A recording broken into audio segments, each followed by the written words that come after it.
Hello. It's session 5 of Neon Nights here on happyjacksrpg. You could get all of our previous episodes at happyjacks.org/neon nights. And to find anything and everything we've ever done at happyjacks, it's happyjacks.org/shows. And for talkback and general nonsense, you can join our Discord too. Guess what? It's at happyjacks.org. So that is the place to go. Content warning. This is the relatively PG-13 with awkward kissing and blushing. So that's kind of what we're about here, and we use safety tools. You should too. Rose, any thoughts about that? Yeah. Thank you so much for our intro, Jason. Hi, I am Rose. I'll be our villainous GM today. And I use she, they, and it pronouns. And I will go ahead and throw over to Vixie. Hey everybody, my name is Vixie Bell, and I'm your friendly neighborhood not game master here. That's another show. Anyway, hi everybody, my name is my title. I just game mastered a game here. Sorry. Hey everybody, my name is Vixie Bell, and I'm your friendly neighborhood player here at the Happy Jacks RPG table. Lovely to see you. I'm in a fine mood today. It's probably lack of sleep. We just got back from OrcCon. It's going to be a good time. Anyway, I play Ro-sheen. Both my pronouns and Ro-sheen's pronouns are she, her, because I have 2 brain cells, and one of them is chronically offline. So yeah, it's also why I can't remember things sometimes. Anyway, I love Ro-sheen. She is the Bull Playbook, and yeah, she likes to kick ass, take names, and sometimes worry about whether or not somebody at this table wants her booty. But it depends on what they text. Anyway, so I'm going to popcorn it over to you, June. Hi, everyone. I'm June. I play Cinnamon Stevens, better known as Synthesis in her hero persona. She and I both use she, her pronouns, and I am using the Transform playbook as she is an amalgamation between a human woman and a alien terraforming drone that is bent on conquest of our planet, but held in check by the iron will of Cinnamon. That sounds so terrifying. She is terrifying. It's over 9,000. Oh my god! I just love it. I love knowing that at any moment my character could flip out and destroy the world. So yeah, I do too. With that, I'm going to hand it off to Jay. Hi, folks. I'm Jay, and I play Mario, the Marionette. We both use he, him pronouns. And I'm playing the Beacon playbook. And I think as of the last session, literally the only character in this game that doesn't have superpowers, because apparently my sister has superpowers. But you know what? I'm not going to dwell on that too much. Everything's fine. Mario's all good. That's not going to impact anything at all, because like learning your sister has telepathy. I mean, who hasn't learned that their sibling has telepathy, right? So, right. And with that, Jason, take it away. Hi, everybody. I'm Jason, the interrupting cow in this group. I'm playing Cal. We both use he, him pronouns. Cal is the sorceress understudy of Dr. Sotovoce, a magical investigator and mentor. And Cal is a superhero called Hex and or Hex Caliber, depending on how formal we're being. And that's the idea. So and has only texted clear obvious communication to his crush. So oh, thank you, June. Yes, the interrupting Cal is the I whiffed on that one. That's rough. I feel bad, and I should feel bad. Yeah. Incredible. Awesome. Thank you so much, players. So last time on Neon Nights, a bunch of things happened. We had a reveal about the fate of Ro-sheen's father, Cuchulainn. who, surprise, surprise, isn't dead. He's under a geish or a geas, depending on how you pronounce things. You can only say gay ass so many times before people look at you funny. I don't think so- I've reached that limit. Got me thinking about Gay Volg. Like, Yeah, Gay Volg. Yep. Yep. Yep. Oh, the man who wields Gay Volg is under a gay ass. No.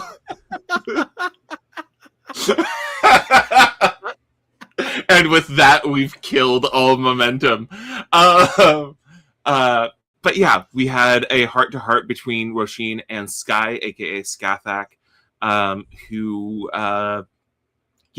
revealed that why she's been so terrified for Ro-sheen's safety has not been because she thinks she's in danger in a fight, but because she's terrified that what happened to her father could happen to her. From there, we had a lot of intercharacter conversations, a lot of miscommunications, a lot of shenanigans happened. This session that we had the confusion of you up was it? I could have sworn it was 3. I got confused and thought that we were on 5 last week, so I am a little bit behind on my note taking. Well, actually, you're literally getting ahead of yourself. That's what happened. That's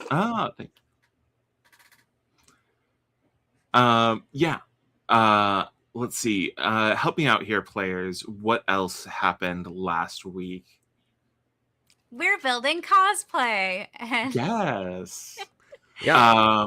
We met at the coffee shop, and the Marionette suggested we go to Anime Con, and we decided on a group costume of some kind. I think based on the in-world group and anime of the new Paladins.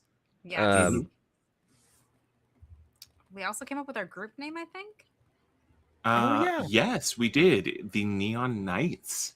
Yeah. Which is very exciting. It only took 4 sessions to get a team name out of all y'all.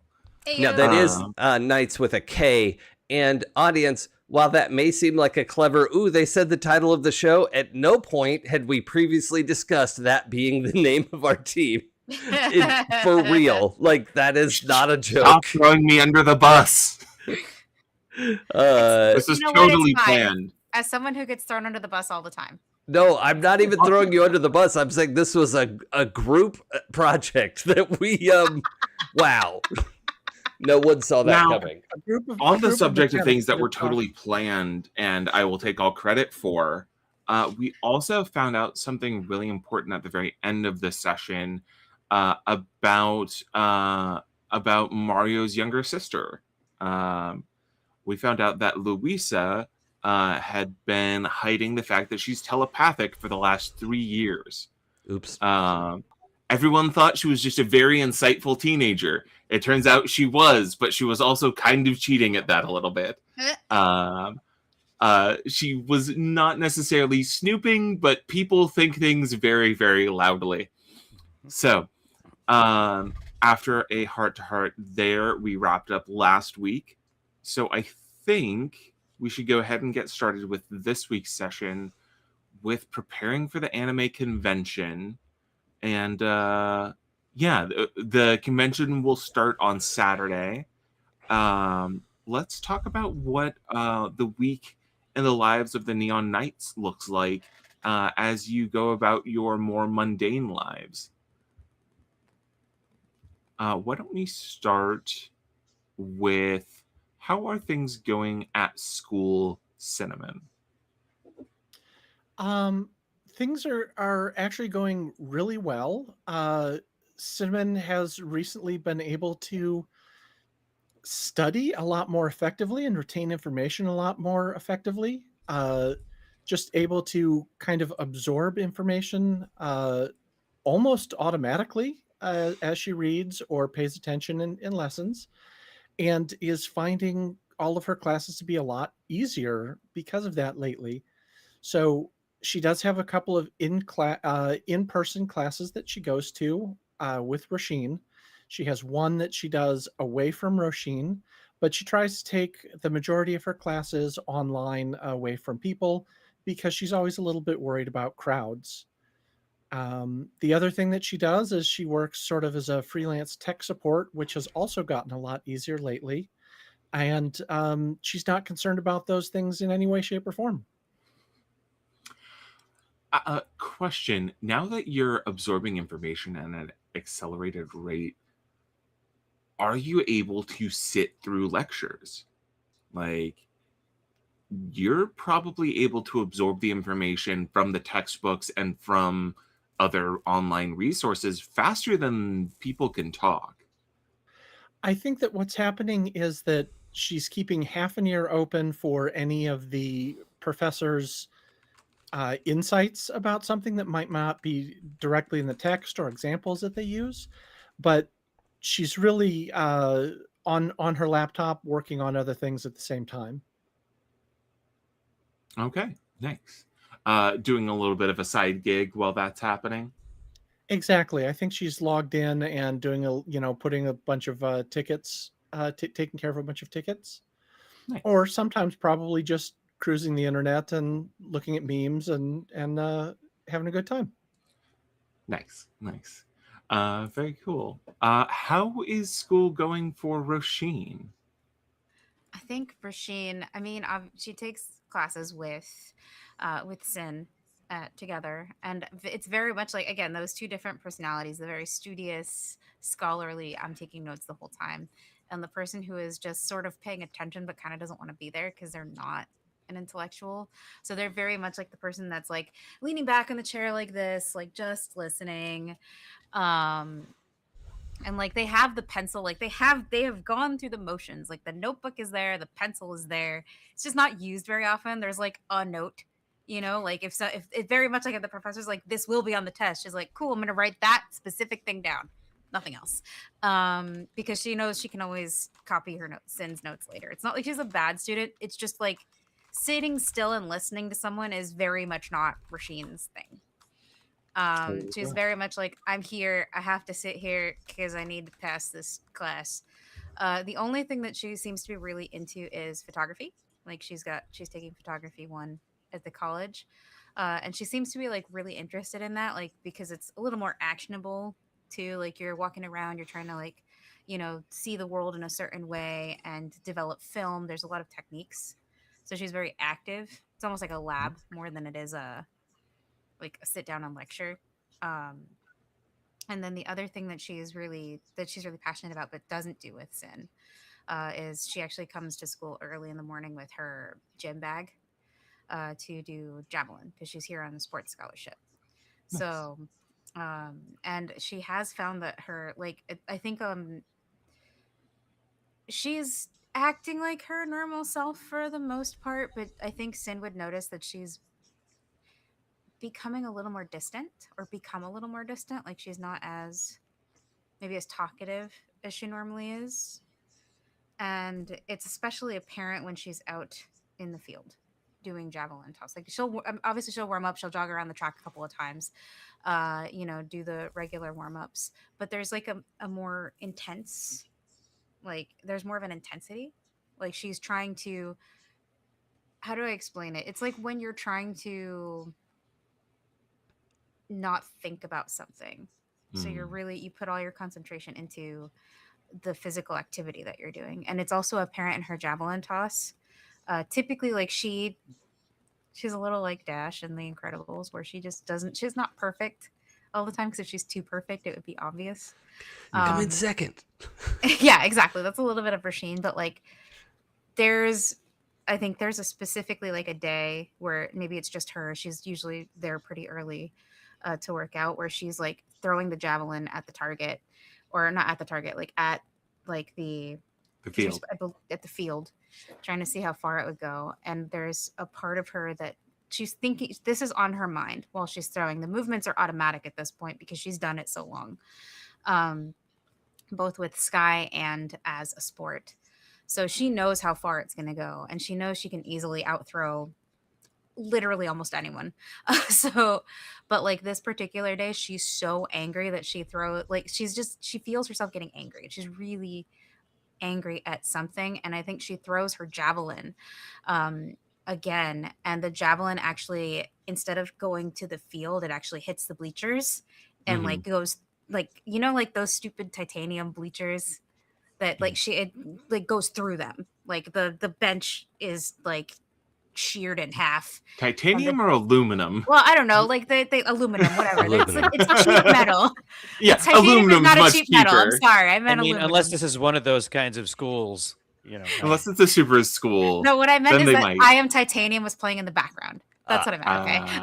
Anyway, so Love that song. but yeah, it's a good song. It's a good one. But yeah, so like essentially what I'm saying is she destroys the bleachers, or at least part of them. Like it's not like the things explode in like a little mushroom cloud or anything. It's literally like she threw it through the seats of the bleachers. So like the first 2 rows now have like a hole in them. Just a puncture through them. Yeah, just a puncture through them. And I'm pretty sure like the javelin that she was using is kind of fucked up now. Yeah.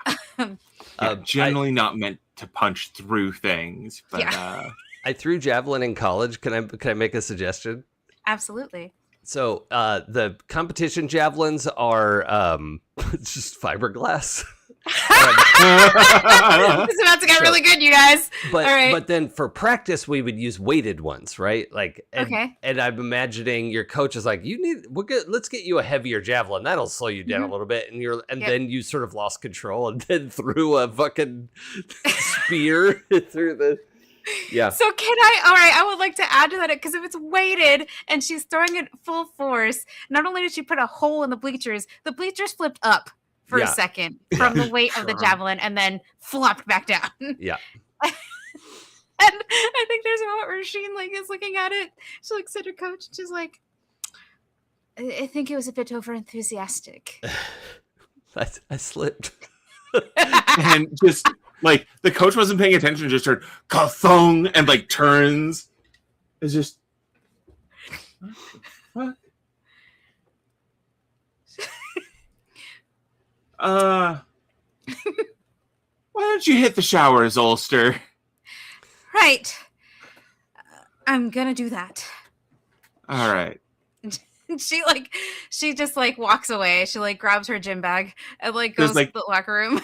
There's a scene of you like walking off the field towards the locker room, and there's like a team of like 3 people trying to pull the javelin out. Yeah. So that's how Roisín's day is going. Yeah. But yeah. And I think like, I don't know if I need to add anything onto this or if we want to end there. It's up to you. No, I think that's perfect. I think that's an excellent wrap point for that scene. How are things at the Dark Roast Rises? Things are good. I'm gonna say Mario is excited about the upcoming con, and he's been talking to his fellow baristas over there at the coffee shop. Just like chatting up costumes and stuff, like what everybody's going to be dressing at, so on and so forth. So on and so forth. It's really the things at home that are interesting, because since finding out Louisa has telepathic abilities, there's been a bit of an adjustment period for that. Like, I'm finding that instead of necessarily like calling her or talking to her, I've been experimenting with just like thinking to her, and we've been having little conversations like that. But then there's also a part of me that's like, oh, okay, wait, hold on. I'm maybe I should be a little more, I worry a little bit about the privacy of my own thoughts, but I'm just kind of telling myself, okay, I told her to not go into anyone's mind without anyone's consent. So hopefully that's okay. But I don't know if I think she's probably come up with a system where if you just think broadcast very loudly, right. We've got like our little she'll start code. listening in. Sure. Yell. Yeah, /yell. Yeah. I think at first it's just like a simple like, "Are you there, Lou?" or something like that. I don't know. What is it, Jason? Well, I was gonna pitch something, but well, first of all, are you there, Lou? It's me, God. Anyway, But I was thinking of a potential combined downtime activities of Hex trying to, like, Hex is not automatically telepathic, but can generate an amount of telepathy, right? Like through spell work, and could maybe work with her a little bit of practicing defense. And I mean, and it's not like she's brand new at this, right? She's got a lot of her, but like he has techniques for mental protection and things like that that the doc has taught him. And you know, it might be like she might like working with Mario's like grown-up friend, you know. But that's just a pitch That to that is insert a myself pitch. into everyone's story. Louisa, you're a superhero, and she doesn't really want anything to do with that. Okay. Louisa might do that because she has a crush on you, but cute. not because, like, so if that's a dealing with, oh no, my best friend's little sister has a crush on me, oh god. If that's a direction, if we want to steer away from that direction. Jay, how do you feel about that? I'm okay with that. That's because totally obviously that is totally like, it's cute that happened, but it's totally unrequited and not, you know. Oh yeah, of course, because of the age gap and because like we are adults playing these characters. Right. No. Right. But like, that's still very like much a cute story, right? Of like, the awkward situation of how to deal with that, I think could be entertaining to pursue. Yeah. She's like 14 or something. She's 16. 16. So okay. She's only a few years younger than you. Okay. That's but, even less bad. Like she actually, you like are like, oh, you know, I can train you with some stuff. She's better at telepathy than you are. Sure. Yeah. Like I assume she would be. And but, like, you know, you're like, oh yeah, you can like do these defenses, and she's like, yeah, I had to learn how to do those on my own already. Right. None of this is new. But she's like trying to say that without like being a jerk. Like there's a little bit of like, wow, that's really insightful. Or maybe I like also showing off a little have, bit. Yeah. Psychic defenses, and like you're like, yeah, you just like, but it's even better because she's also having to mask her emotions while this is going on. Oh yeah, yeah. So That's she great. is like, it's Mario. This actually is probably very entertaining for you because it means Louisa's on the back foot for the first time in ages. Yeah. Like this is this is one of the, like, she is very competent at like all of the mental practices that you're doing, but like you can tell that she's kind of on edge and like trying to play it cool. Yeah. Which I think and I think maybe even now that sort of she and I have a connection, every once in a while a thought of hers will slip. And I'll be like, okay, hey, hold on. You know what I mean? I heard that, you know, just mentally, I heard that or something like that. And she actually has to learn how to deal with that too. Yeah. And I think she's just like the middle of that is like when she and Hex are like in a like psychic duel. And it's like, she's like, hey, psychic chess. You try doing all of this on the astral plane and keeping your thoughts to yourself at the same time. Yeah. And actually, like, I know Mario would certainly appreciate Hex helping her out. So I'm all for that, you know. I trust both of them. And, like, I'm just happy that Louisa has an outlet for this now and that she's not kind of carrying it on her own. But I think was sort of one thing that I'm wondering is I think that this kind of does affect our behavior at home. And I think maybe like my attention's already been elsewhere. And so I've not really been paying as much attention to my mom. But I think maybe this even just puts a little more of not strain, but just a little distance, you know, like we haven't had a whole lot of time to connect with one another. over the past few days, upcoming week? Um, I think that definitely is the case. I do want to linger on the scene where like you're doing kind of like a show and tell of like, oh, here's the psychic things that Hex knows how to do, and like Louisa being like, yes, I know how to do all of this, thank you. And like as you are kind of wrapping up, like she like she like grabs Mario and it's like, hey,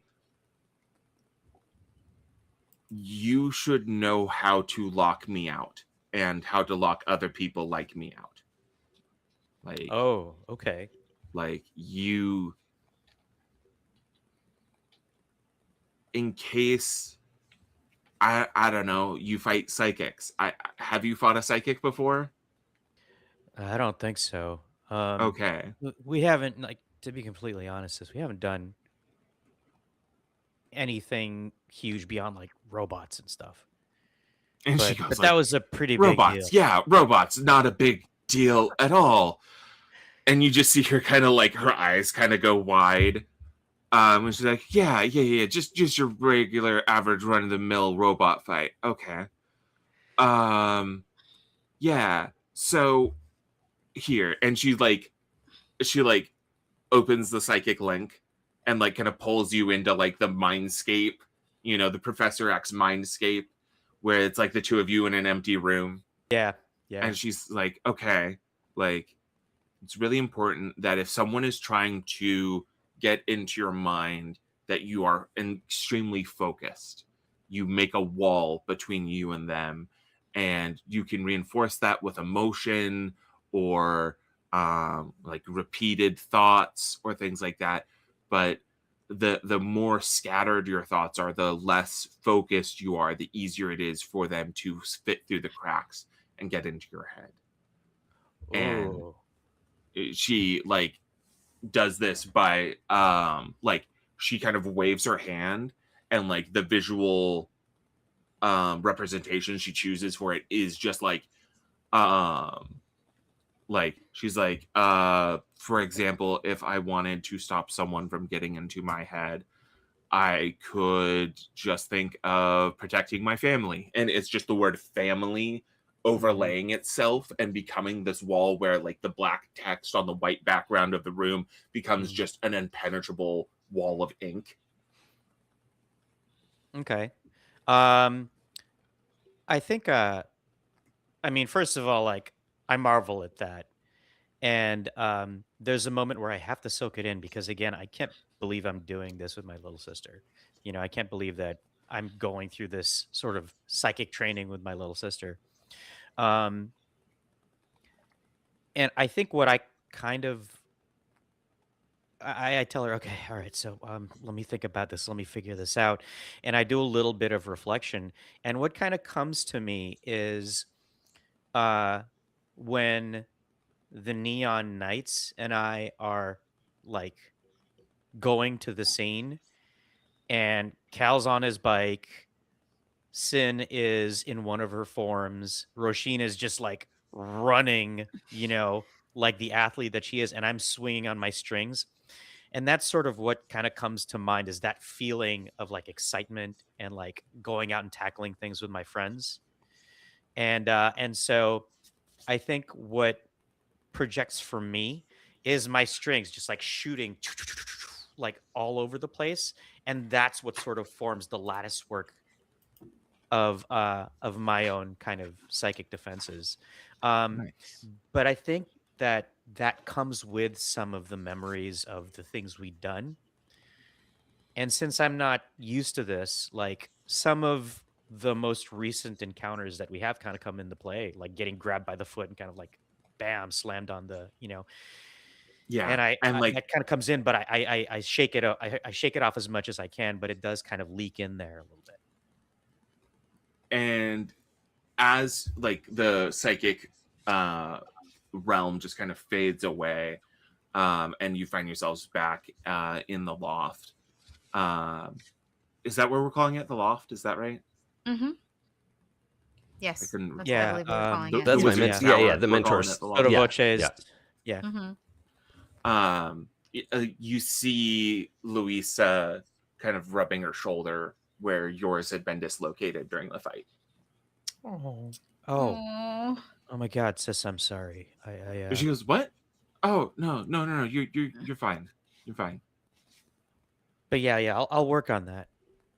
Maybe we Yeah. can, maybe I can sit in with you and Cal, a few more times and try it out. Yeah. And she was, like, goes and like hugs you and is just like, "Be careful out there, okay?" You know it, and as we're hugging, I kind of like scruff her hair. She goes, you son of a bitch." She goes, "Wait, no, you're my brother. I can't call you that." And I just project watch your mouth like into her head. And she just kind of like Language. does the like float backwards move, like walking backwards, but kind of just a smooth walk backwards while just giving you the double bird. Yeah. You know what? I totally forgot. Like, we have to work on costumes and stuff too. And I'm gonna say that my clone tool costume is gonna be relatively easy to make. Mhm. Like, again, that's probably a visit to the local, Army Navy surplus store, military surplus store. But Lou's costume as, what is it, Lausita? Yeah, Lausita. Lausita, yeah. She has already been like sewing away a storm. Yeah. And has been putting together, like, she's already finished the mask The and like luchador is mask. wearing the mask while Yeah. working on the rest of the suit. Yeah, that's awesome. Because I mean, like, hers is gonna be, like probably a cut leotard or like an altered leotard Aw. or something like that. Mhm. But also, I'm gonna say that we hit the fabric district of Tempest, and we get Mhm. like some furs to dress her arms, so that when she kind Mhm. of transforms, quote unquote, if she wants to go into the transformed version of Lausita, like Mhm. that's part of the costume. Nice. That's fantastic. And I think that Does- keeps us plenty busy. does Lou offer to do any psychic training with Ro-sheen and Cynn?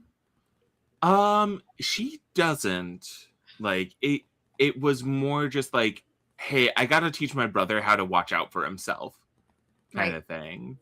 Fair. Besides, something you punch can't think at you. Yeah. And also, like, it was a compromise and like a bit of an argument to try and get her to work on this with Cal. And it was just because Cal's like a close family friend. She still really does not want to be a superhero. Like, she loves the show, but like the idea of being a hero in real life is like, that is a bad idea to her. So like, she likes you guys well enough, but like being involved in superheroing, not really for her. Not a thing. Yeah.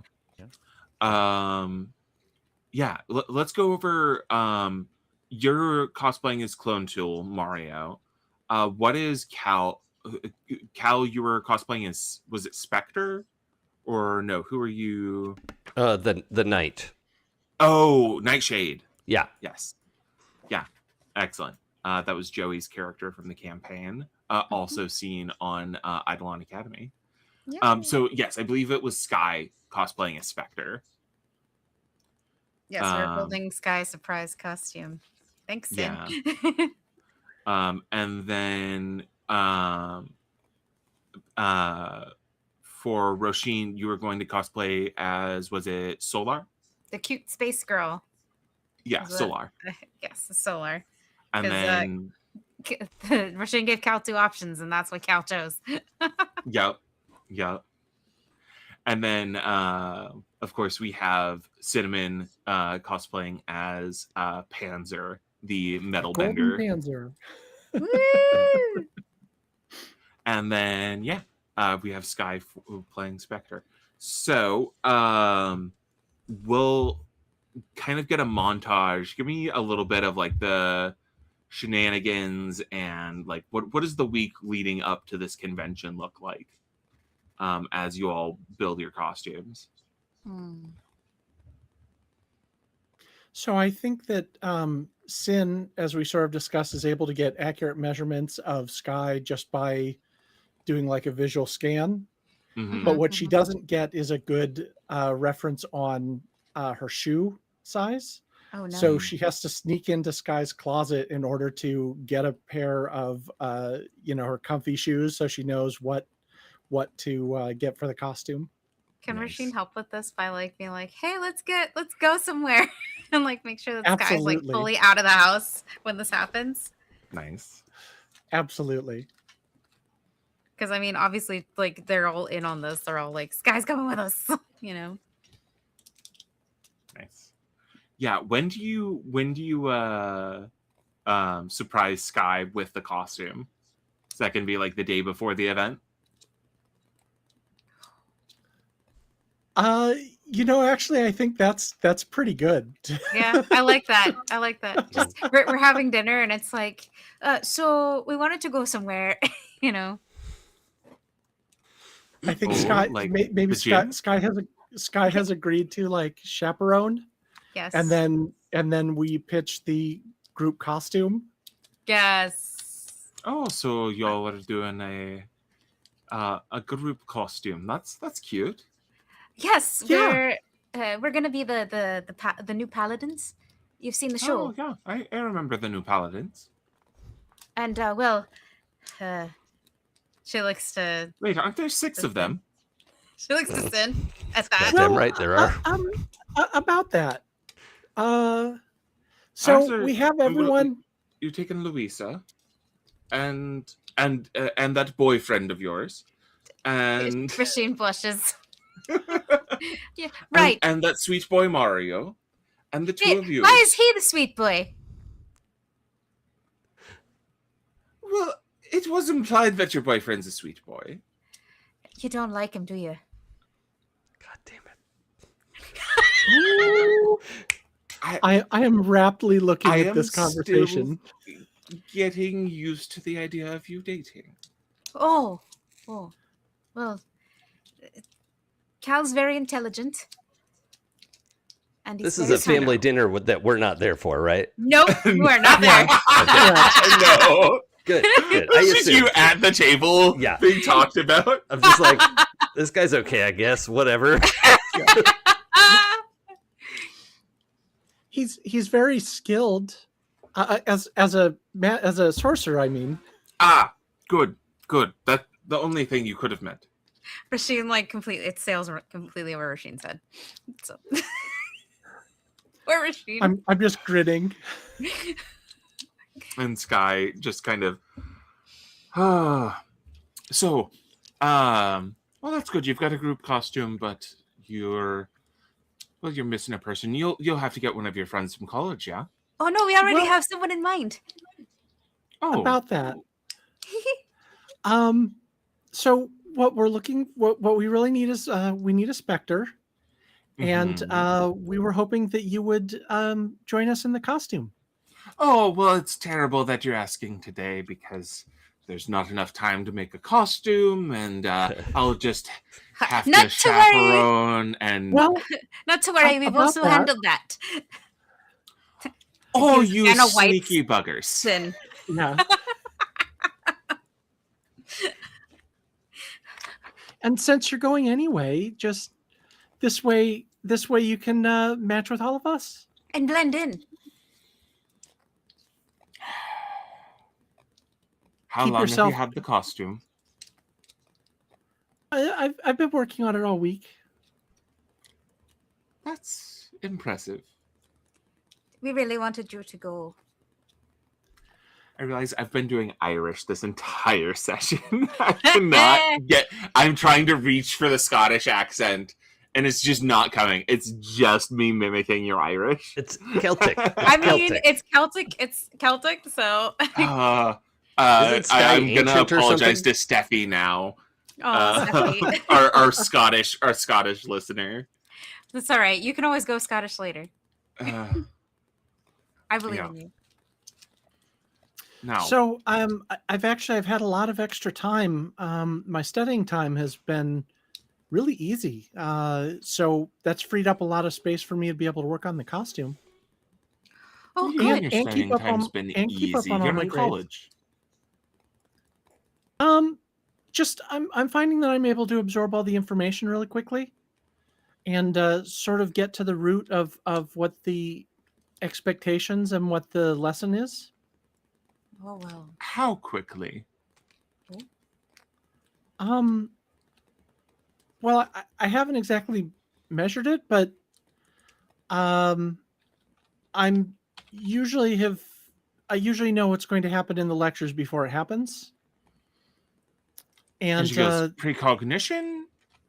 no, more like just extrapolation based on what I was able to read, and my reading speed has increased almost as fast as I can turn a page. Oh. That's a new development. It is. I think it might have also recently been unlocked. Like, I'm getting more access to being able to process things faster, and use my brain more efficiently. Can you help me And- study for a test? Oh, of And course, always. Sky kind of like sits down, like goes from her current spot at the table and sits into the chair next to you, and just kind of like pulls out, like out of her pocket, just pulls out like a pen light, and like, and she goes, "Can you look up for me?" Sure, I feel fine. I look up. And left, and right, and you're not feeling any other changes. Just faster reading speeds. Well, and comprehension, and obviously the forms, which we talked about last week. I think it might Yes, be you did related to mention that those. if I'm able to maybe if I'm able to sort of change my body morphology, that I'm able to adjust my neurons as well, and I've been doing that subconsciously to process faster. I haven't heard anything else from Quinn, so he's not acting up or trying to impose his will or anything on me, if that's what you're worried about. To be honest, that is something I worry about quite often. Oh, don't worry. I threatened the stupid fruit. I told him he can't have my friend. Told him what for. And she goes, and I "Good did, on you, lass." I did promise that if anything like that happens, that I'll be sure to bring it up. I mean, obviously, I want that to be taken care of before it becomes a real problem. She goes, "Well, keep me posted. I know you've been doing a great job of keeping everything in line, but changes are something to be extra careful of." Oh, speaking of changes, and Ro-sheen like reaches into the back pocket of her jeans and pulls out this like super crumpled piece of paper and spreads it out on the table for Sky. It's an invoice for the bench that she fucked up.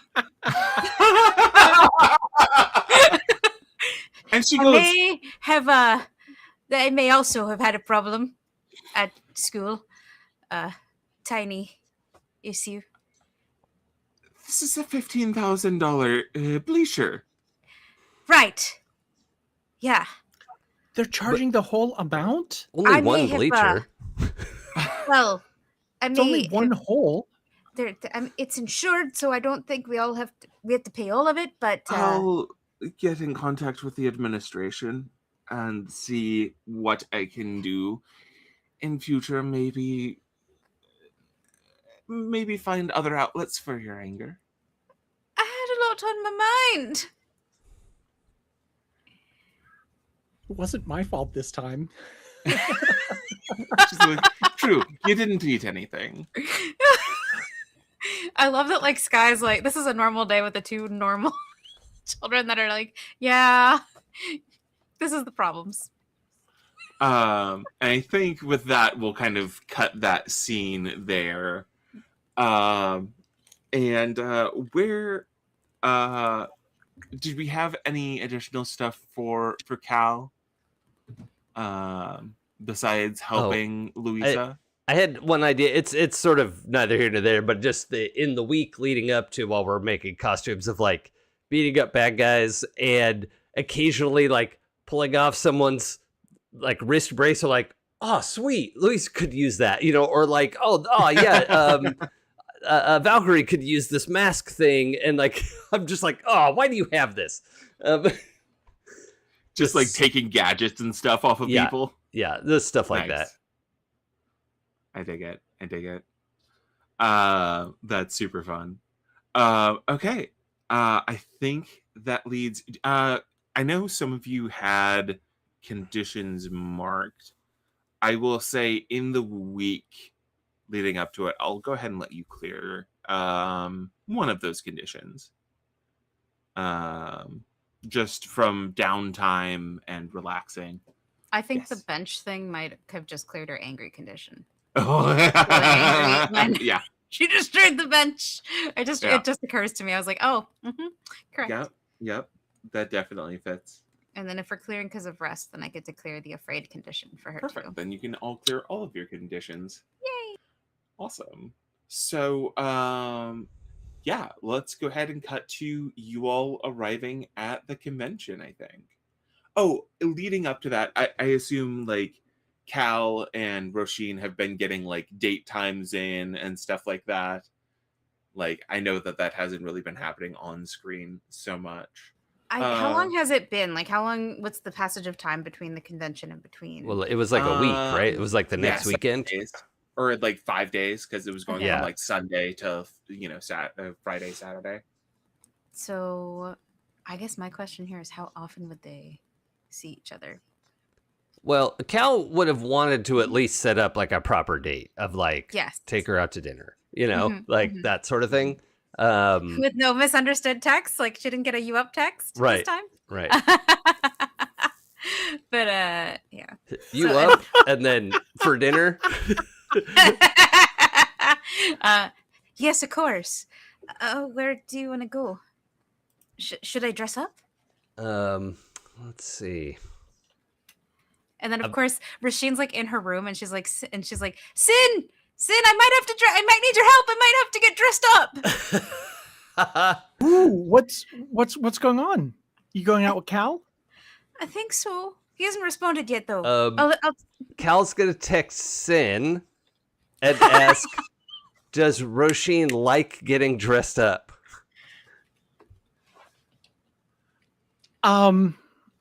Say yes. Say yes. Yeah, say I was yes. gonna say, Cynn grins and say, absolutely. It's one of her favorites. It'll give her Oh a my chance to God! really You're a monster. That's great. So Cal has found out about this, like, you know the fancy dinner they went to in the Rocketeer, where it's like 1940s, white scarves and a big band on the stage. Yeah. Mhm. Sort of like the Cicada Club out in downtown LA. Yeah. It's like a Cicada Club night at some Okay. restaurant that does themes, right? Like theme, not cheesy like what's the medieval nights, right? It's not like that.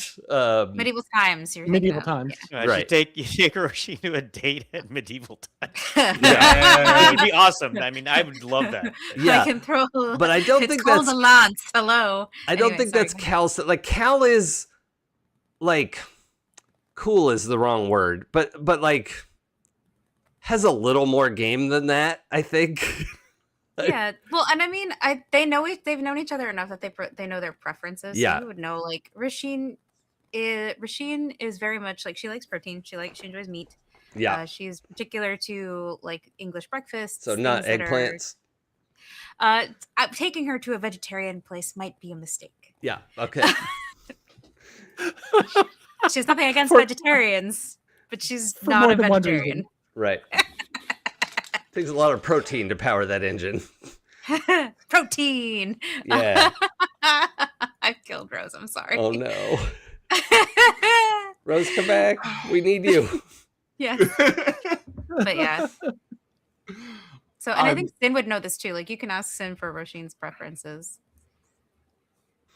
Yeah, like he's trying to come up with a suggestion and like is also like last time I was listening to the last episode, and I'd grown closer to the team because of what Synthesis had said, even though he didn't know that, so it was kind of a meta choice. But I just imagine, like, June, you could correct me if I'm wrong, but it seems like Cynn is like giving them a little bit of a ribbing, but is ultimately cheering them on. Does that sound right? Yeah, no, Yeah. that's dead on. Yeah, and I think he would kind of pick up on that vibe and knows like sisters are gonna sister, like that's but ultimately You would also know that Ro-sheen like is extraordinarily loyal to her family. Like Sky and Cynn are her whole world, and now you're part of that world. So yeah, is just trying to also, check in with Cynn and be like, I need help. Like I don't want to fuck this up, sort of thing. Meanwhile, you hear Ro-sheen panicking, like going through her closet, like, do I even have a dress? Ah! Like, shit's getting thrown. Like you can. So. But yeah, there's there's dinner at like a Cicada Club big band night, sort of thing in town, and that's the plan. Probably like pretty late in the week too, like Thursday night before we're gonna go on Friday or Saturday. Saturday. Okay, yeah. So like Thursday night, not the night before, but this is, yeah, he got reservations for Thursday night. Oh. Nice. Alrighty. And I think we'll kind of hand wave the date itself. Yeah. Oh, I'm sorry. Did you want to play that out? I would have liked to. If Jason doesn't want to, that's fine. Well, I'm good either way. I also don't want to eat up our whole session. But that's true. I mean, I don't feel like this could totally be a scene. It doesn't have to be the whole session. Yeah, for sure. Yeah. We'll describe the outfits and describe the scene, and then that's good. What's Cal wearing? Cal gets the like. It's not called a suit and it's not a tuxedo, but it's like one step down from a tux with like the white scarf and the, like a sort of like an old school Oscars kind of outfit. So it's a masculine outfit, but also, has worked on his makeup and done that whole kind of thing. So, definitely has a little bit of that look. So, yeah.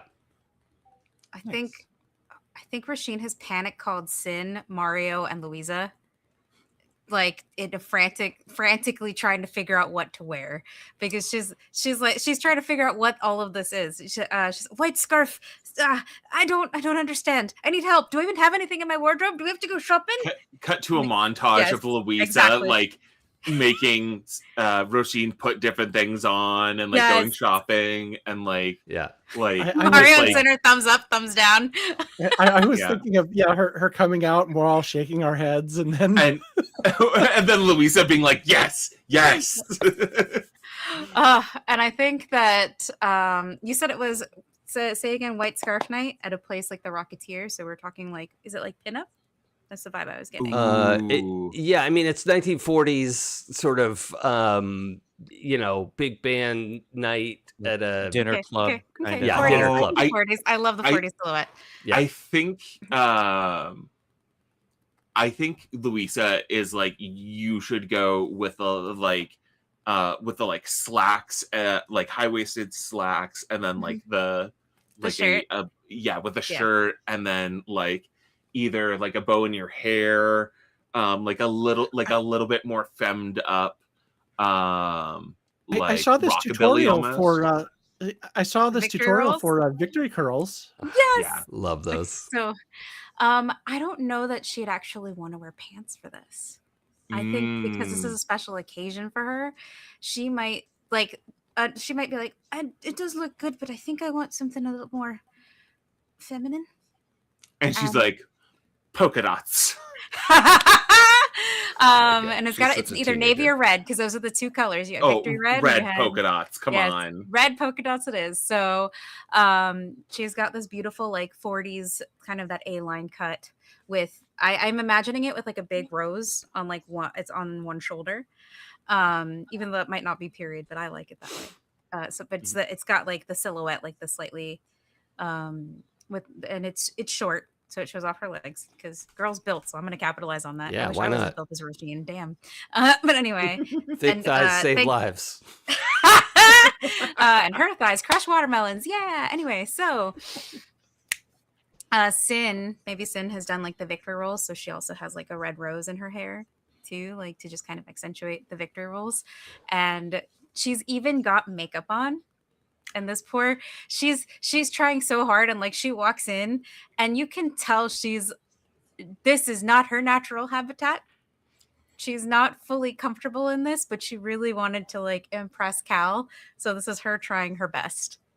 Like, Can I pitch something? sure. This sounds like something Sky probably hasn't ever really seen. Is it Oh, something yeah, the that, moment like, you coming is it down the stairs.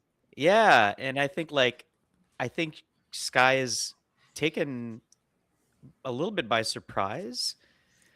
But is this the kind of thing where maybe she melts a little bit and sort of that motherly, that proud mama vibe comes out? Yeah, you didn't go to prom, probably. Yeah. I'm assuming. Or she might have gone in something different. Like maybe she went in like a Right. suit or like pants Yeah. or something. And I think she goes as far as saying, let's make you look a little extra special. And she pulls out like an old bangle or like a necklace or something Yeah. that she's been keeping, Mm-hmm. and she Oh, passes it on to Ro. I love I that. think No. and I think Bro would be would also like be very emotional. She actually wears a necklace. She has a little it's not an amulet, it's a locket that she wears with pictures of her parents inside. And so it like this like piece of jewelry goes really nicely with it and accentuates the outfit as well. So can I make one little I want to insert myself a little bit here. sure. I want to say that you're trying to get your makeup all perfect, Mm-hmm. and Cynn doesn't know how to do makeup either, but she watches a bunch of tutorials at like 2 times speed. Yep. So that she can learn how to Oh, do it's it more for like you real 6 quick. times speed. Yes. watches the Welsh twins, watches Nikki tutorials. We got this. Yeah, and I think especially if Cinnamon is tagged in to help with makeup, your hands are the most stable things in the planet. Yeah. Like the most precise, like Imagine. every brushstroke is immaculate, kind of thing. I was actually just thinking, like, oh yeah, you could probably like do an airbrush, no problem. I will say Roisin's hair is kind of long, so those victory curls are going to look really interesting because they're going to hang like longer hair is heavier, right? So if you're going to do victory curls, they won't be like up here like they normally would. They probably would just kind of fall down around her shoulders, like over, because I imagine her hair is slightly layered, but it's definitely going to look different. For sure. But like, yeah. And I think after all of this, we kind of like, we have all this emotional moment and this beautiful teamwork of getting Ro-sheen ready for this date. And now she's standing in the restaurant, like kind of just inside, like having just walked in, like looking a little uncomfortable and looking around for Cal. Oh, I think probably would have picked her up to go to the Oh, restaurant. you would have picked her up. Okay. Yeah. I wasn't sure if we were that. Sorry. So then that's what, so then But let's not on motorcycle in the, you know. in the Batmobile instead. Batmobile. Batmobile. No, I think that Ro-sheen is like then like goes outside and will like wait for Cal. Okay. I know it's anachronistic, but Dr. Sotovoce absolutely has like a wood paneled sedan that he let you borrow. Oh, amazing. Okay. Yeah. All right. Like, Yeah, he picked like up on a car the- that has not existed for almost 20 years. Yeah. Oh No, my I love God. it. He's got it's a replica. That's fine. Yeah. It's electric. It's Yeah. like, that's great. It's aesthetic. It's aesthetic. But it's got all the modern It's a accents. wood-paneled Prius. Yeah, Dying. I love that. Yeah. But Oh, you almost forgot. And I run out with like a little boutonniere for you to give to oh, Cal. fantastic. Róisín turns bright red. And she's like, oh, thank you. I didn't realize I forgot something. And she looks at Cynn and she's like, you know, I owe you. In that way of like, if this happens to you, I'm going to get you. I owe you threat. Yes. Can we also cut to a flip of like Cal is a good dancer and Róisín just hasn't danced much, or I don't know. What are you picturing that for her? You said Cal is a good dancer, and I finished the thought with Róisín is a good fighter. Yeah, yeah. That is it. Okay. She's so I think that in terms of the date, this is probably the shyest and most introverted you've ever seen Róisín. Usually she's very extroverted and conducts herself with a lot of confidence and like, I know what I'm doing, even when I don't know what I'm doing. This is the most like it's the total opposite here. She's And this very is a shy. very chill, casual first date, obviously. Right. Like Clearly. totally She's very- fine and good. Yep. So she's very shy. She's very like, she's not sure. She's trying to like kind of take her cues from Cal as far as like what is and isn't okay to do. Mhm. I think she's really the reason that she's coming off as so shy is because she's terrified of fucking this up somehow. Oh, Because she knows that she's a bull in a china shop and she doesn't want to ruin this. Because she really likes Cal. So and a bull in a fancy dress.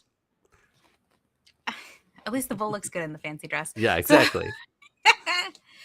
But yeah, so she's just like so I think if Cal asks her to dance, she's gonna basically say, I don't know how.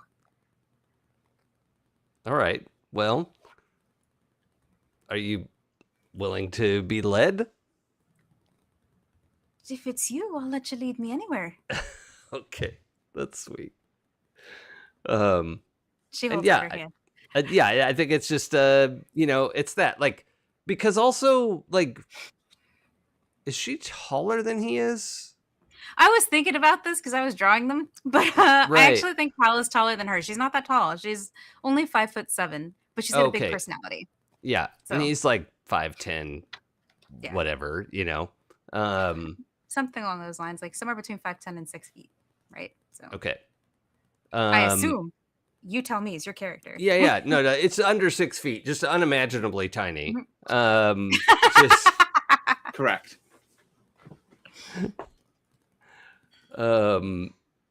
but yeah, that's I think that's is what was is Rose skipping heels probably? Like I imagine is not super comfortable in heels. I actually think that she's probably, because it's the 40s, she's probably gone with the low pumps. Yeah, Like, which the is 40s better have, like, anyway, these right? low- yeah. Well, depends on if they're really period, they're going to give you hammer toe because those shoes are awful. But Right. Yeah. if they're just replicas, they're probably not built that way anymore and will be far more comfortable. Yeah. So Replicas for sure. Yeah. But yeah, I just think that's a really sweet idea to have there. That yeah, I like that. Yeah, and then you just see them doing a little dance together. I think we get like the overhead shot of like Ro-sheen coming in, like the arm extended and then pulled into a spin, Yeah. and then like caught into Cal's arms, and then we just kind of cut the scene there. Yes. And I think like in that moment, that little spin, just to add this final detail on it, like we finally see Róisín loosen up, and Oh. like there's the Yeah. smile that she has in her face. There's a way that people light up when they're with someone that they really like, and I think that's Róisín in this moment. Like love she that. is, she's shiny. Anyway, so Hooray!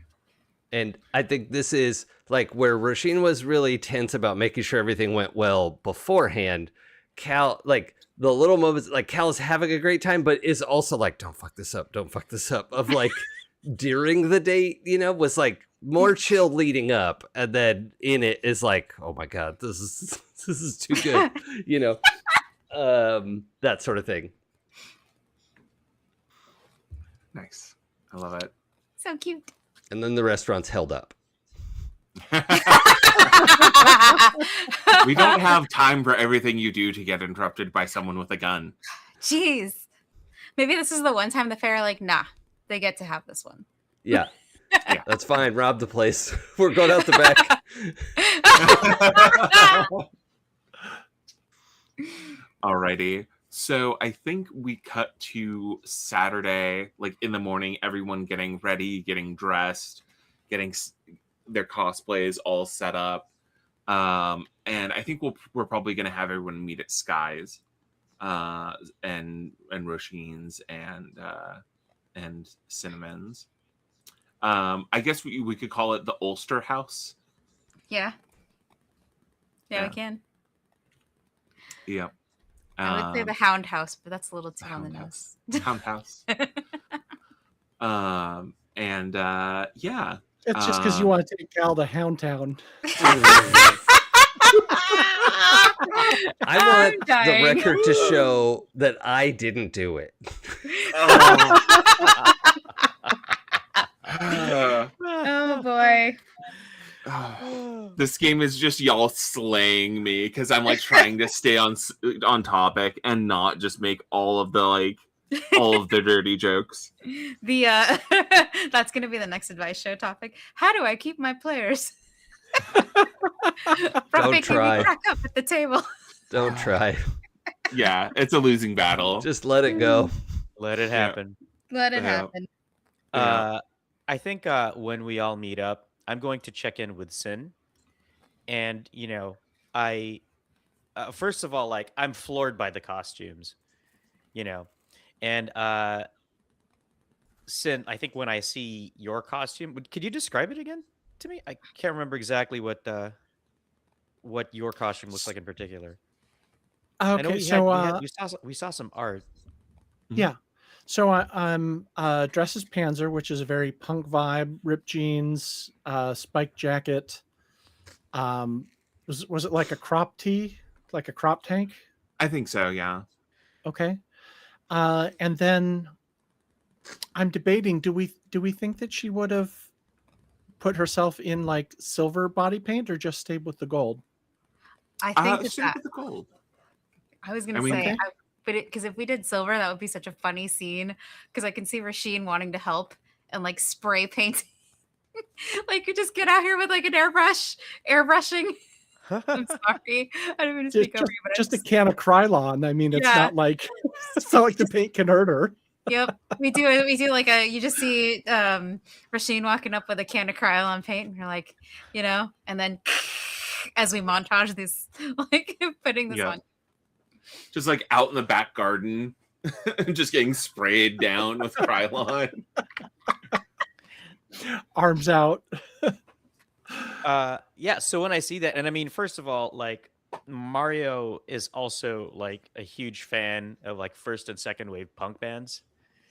And like musicians from like other parts of the world also that kind of sprung from that genre. And so I'm floored when I see your costume, Cynn. And the first thing I can say is, oh my God, you look amazing. Like I've never seen you in anything like that before.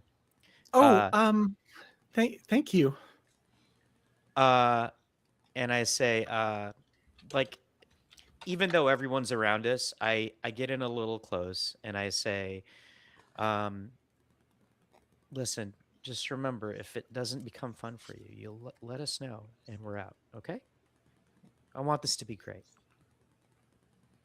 Thanks. I'll let you know if I run into any problems. And you know what?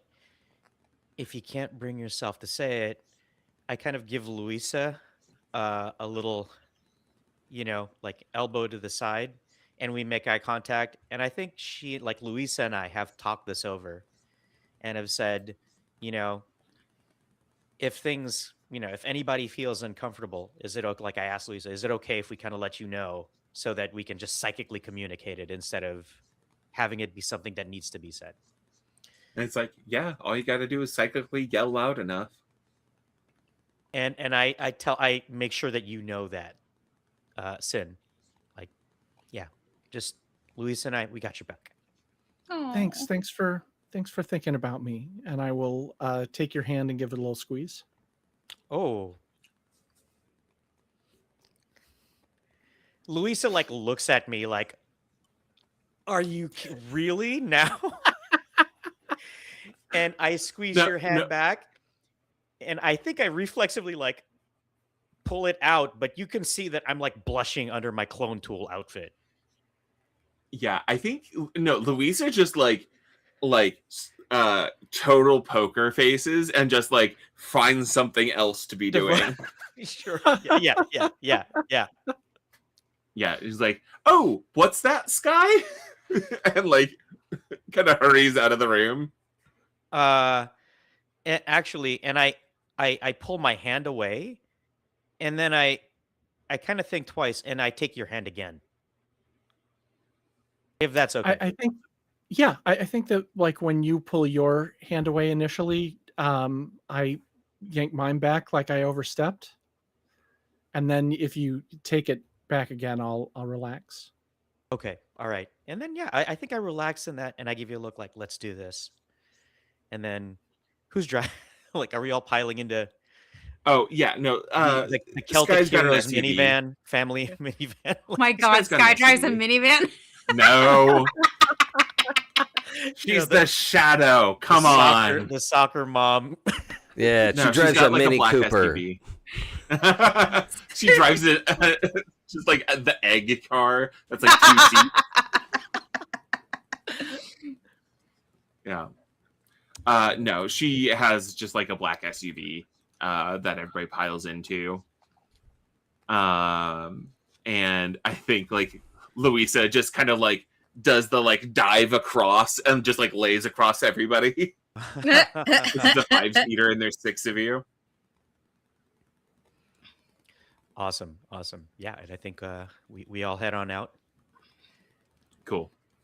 Yeah, and you get to the convention center, and it is busy. Like it is a fairly large anime convention. There are people in cosplay everywhere, and so like as you get parked and get out of the car, it's just like kind of like that moment where you're like in an enclosed space, and then you're suddenly out in the open, and you're just surrounded by people, and it's people doing the same nerdy shit you are. And like I don't know, this is probably because I just came back from a convention, but like that feeling of like kindred spirits, of just like that collective energy is just like in the air, and just like the overall excitement, and like you can see people like being like, oh my god, you're so and so from so and so show, you look so good, and like that like it's anime conventions also kind of have the same energy as like being drunk in like the women's bathroom of a gay bar. Yes. Where it's just like whoever you meet there, you are best friends with. Yes. Forever. Or until you leave the gay bar. But yeah, like just that same energy of like, oh, you look so fantastic. You're so passionate about the thing I'm passionate about, you know, and that just shared joy multiplying on itself. And a little bit of June lore, but the first time I walked into like I was working and walked into the backstage of a Ren Fair, it was like I suddenly felt like I was at home. Yeah. Ren Fair, very similar experience. It's basically just an outdoor convention. Yeah. But yeah. Go ahead.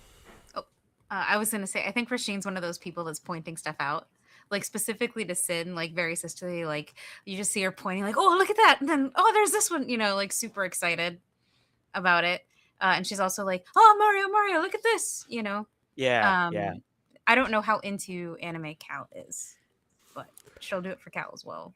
I think Cal is It's a little bit like me in real life, where like I don't know a lot about anime, but I like when somebody is excited about something and like, yeah, tell me about your character. Like that's Yeah, you know. yeah. And so Nice. is happy to go along, but isn't as knowledgeable, but is happy to learn about it. Okay. Nice. I think So, I think oh, that sorry, go you. ahead, Gene. Oh, I was just gonna say I think that at least Ro and probably Mario can tell that Cynn is a little bit tense Mhm. as we get into this, but is just trying to breathe through it and be excited when you point things out, or not worry about like one of the issues for her is that she's feeling very kind of exposed, Mm, in that normally when she goes out in public, she's completely baggy sweatshirt and clothes and the mask on and sunglasses and everything right. she can do to reduce her presence. And now she's in a situation where, even though everybody else is also dressed up and calling attention to themselves, she feels especially self-conscious about that because she doesn't normally participate in anything like that. And I think that that's part of why Ro-sheen is doing things like being over the top about recognizing characters and pointing them out. She's trying to distract Cynn from Cynn's own anxiety. Okay, I think so. The Paladins are a pretty established hero Mhm. group, right? They've got the anime, and there are other people here dressed up as the Paladins. Yeah, the new Paladins are not a currently active super team. Just because I cannot have a super team active in this game be entirely fan service for me. But yeah, they're not active anymore, but Yeah. yeah, they're well known and beloved super team and anime. Okay, so as we enter, and I see other folks dressed up as the members of the new Paladins, I kind of uh I look at I look at you, Sen, and I just let you know that I'm kind of going to go join some of them, because some of them are doing a photo shoot, and they're getting into silly pose shenanigans. Hmm. And so I kind of join it. I get into I know I practice capoeira, and so like I'm able to tumble and do handstands and stuff like that. And so I get into silly poses with the group, just to kind of show, hey, it's okay to be yourself here. And the sillier you are, the more people are actually going to appreciate it, because it's like a great photo op, and people just enjoy having fun with one another. Yeah, you definitely get like two other clone tools and do like the Spider-Man pointing Yeah, meme. yeah, yeah, yeah, exactly. Exactly. We do that. I joined a couple of content creators on making like goofy videos. And then I kind of Hmm. come running back, and I say, you know, come on everybody. Let's join the crowd, or let's see what we can do around here. And one of the other clone tools, like after you take a picture, you're like, he's like, oh man, like does like a little fist bump with you, and he's like, you look, your costume is so good. Is your team going to the competition? Ooh, you know what? I say, well, a couple of them are new to the con, so that might be a little much, but we'll see. I mean, Oh, come on, if I can like, get him to do it, and yeah. We at least he listen. kind of I like at looks least, past you yeah. towards the rest of the crew, and he's like, your costumes look amazing. Like, you have a really solid chance of winning. I look back at everybody, and I turn to other clone tool number two, number three, whatever it is, and I say, yeah. I mean, I'm really hoping I can persuade him. I at least want to do the big new Paladins group photo shoot. Hmm. But hopefully I'll see you there. And I kind of make quick introductions. We exchange socials and stuff like that. And Yeah, you know, his name is Charlie. Charlie, okay, yeah, yeah. I introduce myself, and we follow each other, and um, uh, and I just give him like I hope I see you there. And he's like, yeah. And he's like, oh man. And he's like looking at his phone and he's like, somebody kept photobombing the back of my photos. He's like, look, isn't that weird?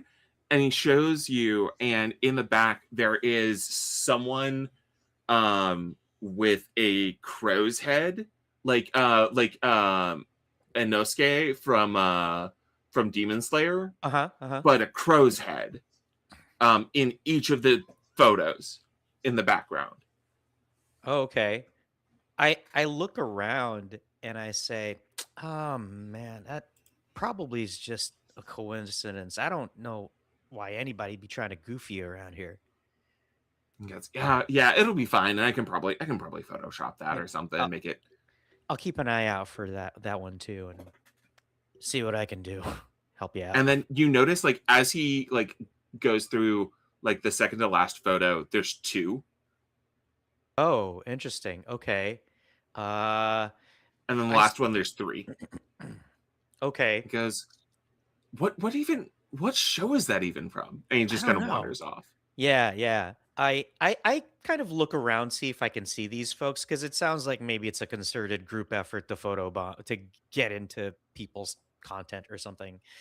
But I'll tuck it away in the back of my brain. Like if we get hassled or harassed by these folks, then yeah, something's definitely gonna go down. But like, Yeah.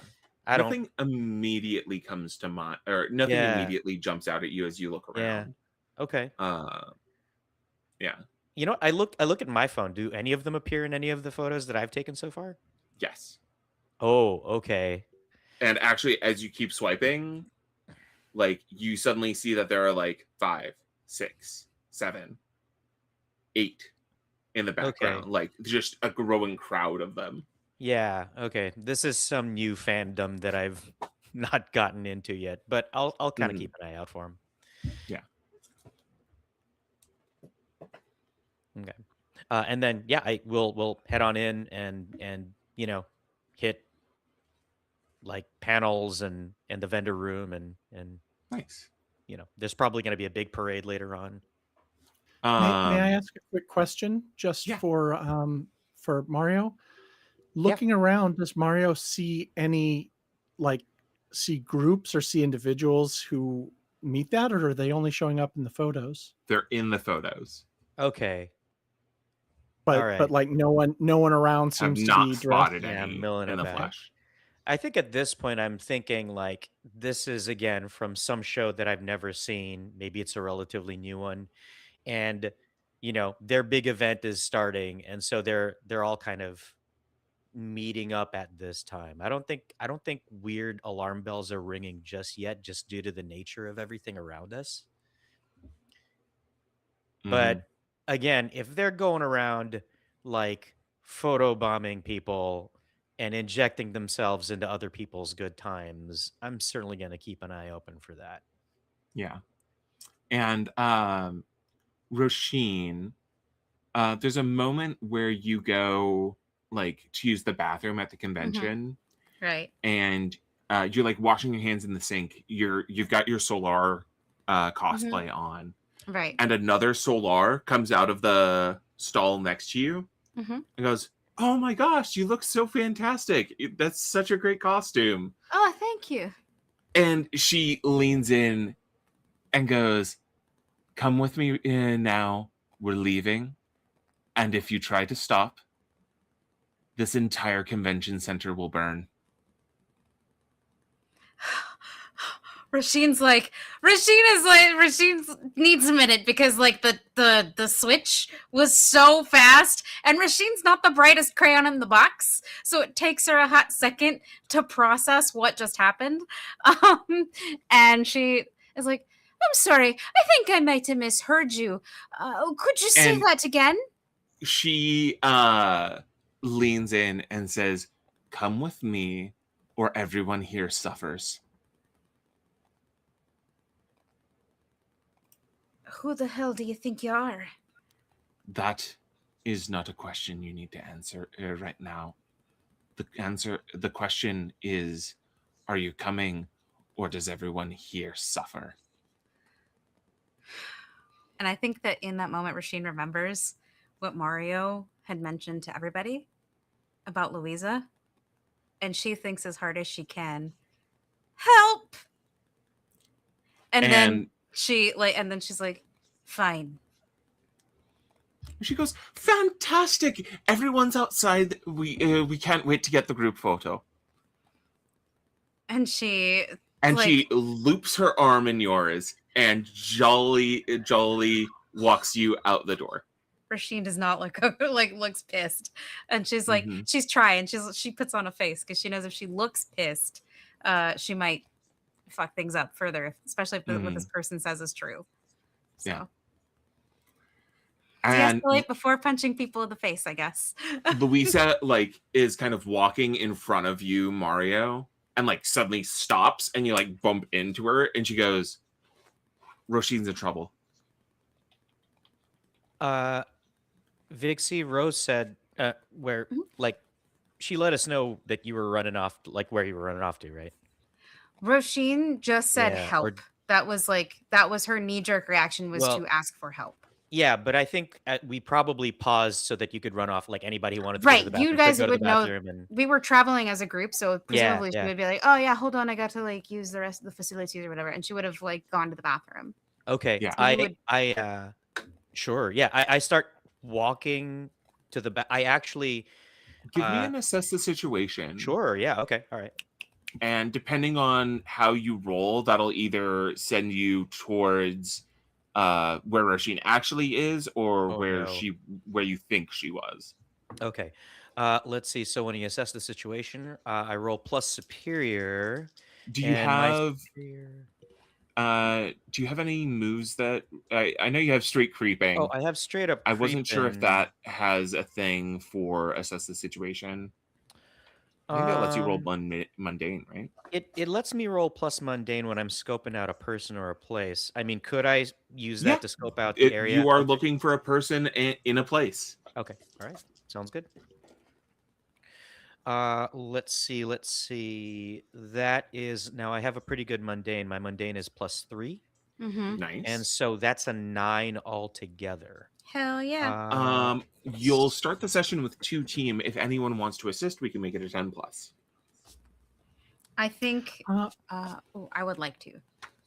Oh, just by psychically reaching out? Not by psychically reaching out. Roisin is not a brain person. Roisin is a physical person, and she's gonna play stupid and crash into something as hard as she can and knock some shit over. Oh, that's perfect. Okay. So she's just gonna be like, and pretend I trip, and like she pretends to trip and like make sure she like shoulder checks something so that it crushes it to get the attention of like a vendor or something. Upright banners so that it comes toppling down. Okay. So yeah, we're cool spending a team. Yeah.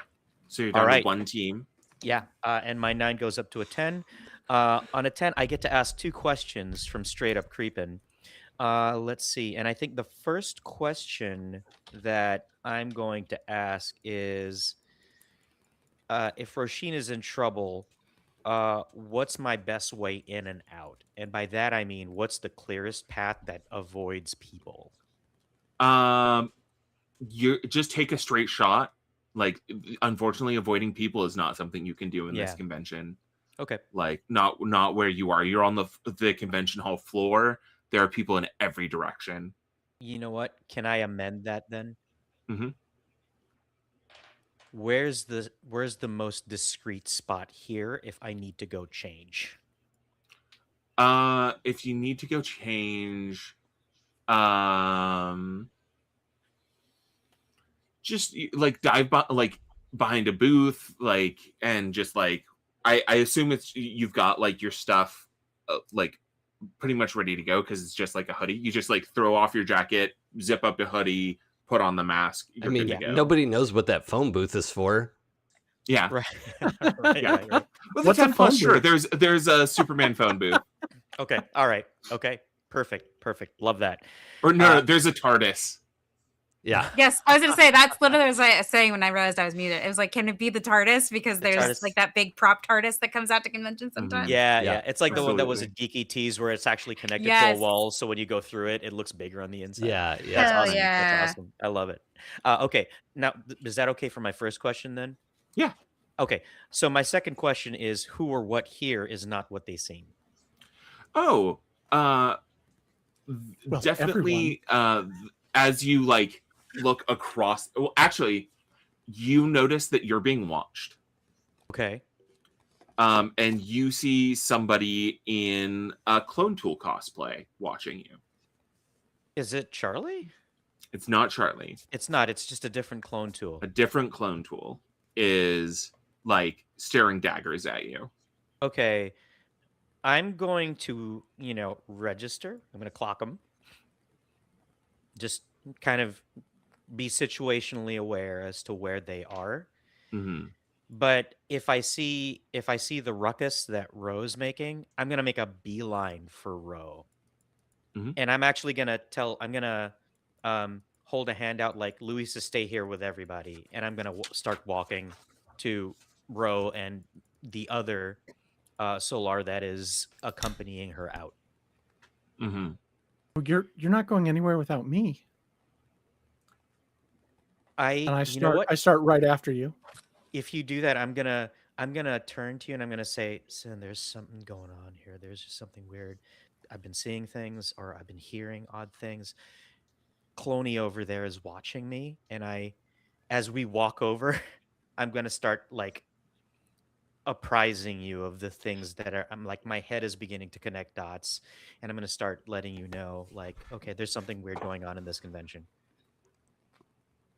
And Okay. I wanted to check As you- in. So we don't Okay. have like this hasn't been like broadcast to all of us, right? Like I was trying to think of where Cal is during all this. oh, I would assume you were with the rest of the crew. Yeah, Yeah, so you yeah. hear this. Yeah. right? Okay.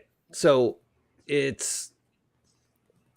but it was, let's see, just Louisa broadcast to everyone that Valkyrie needs help. Mm-hmm. Oh, okay. Sorry. I missed that at some point.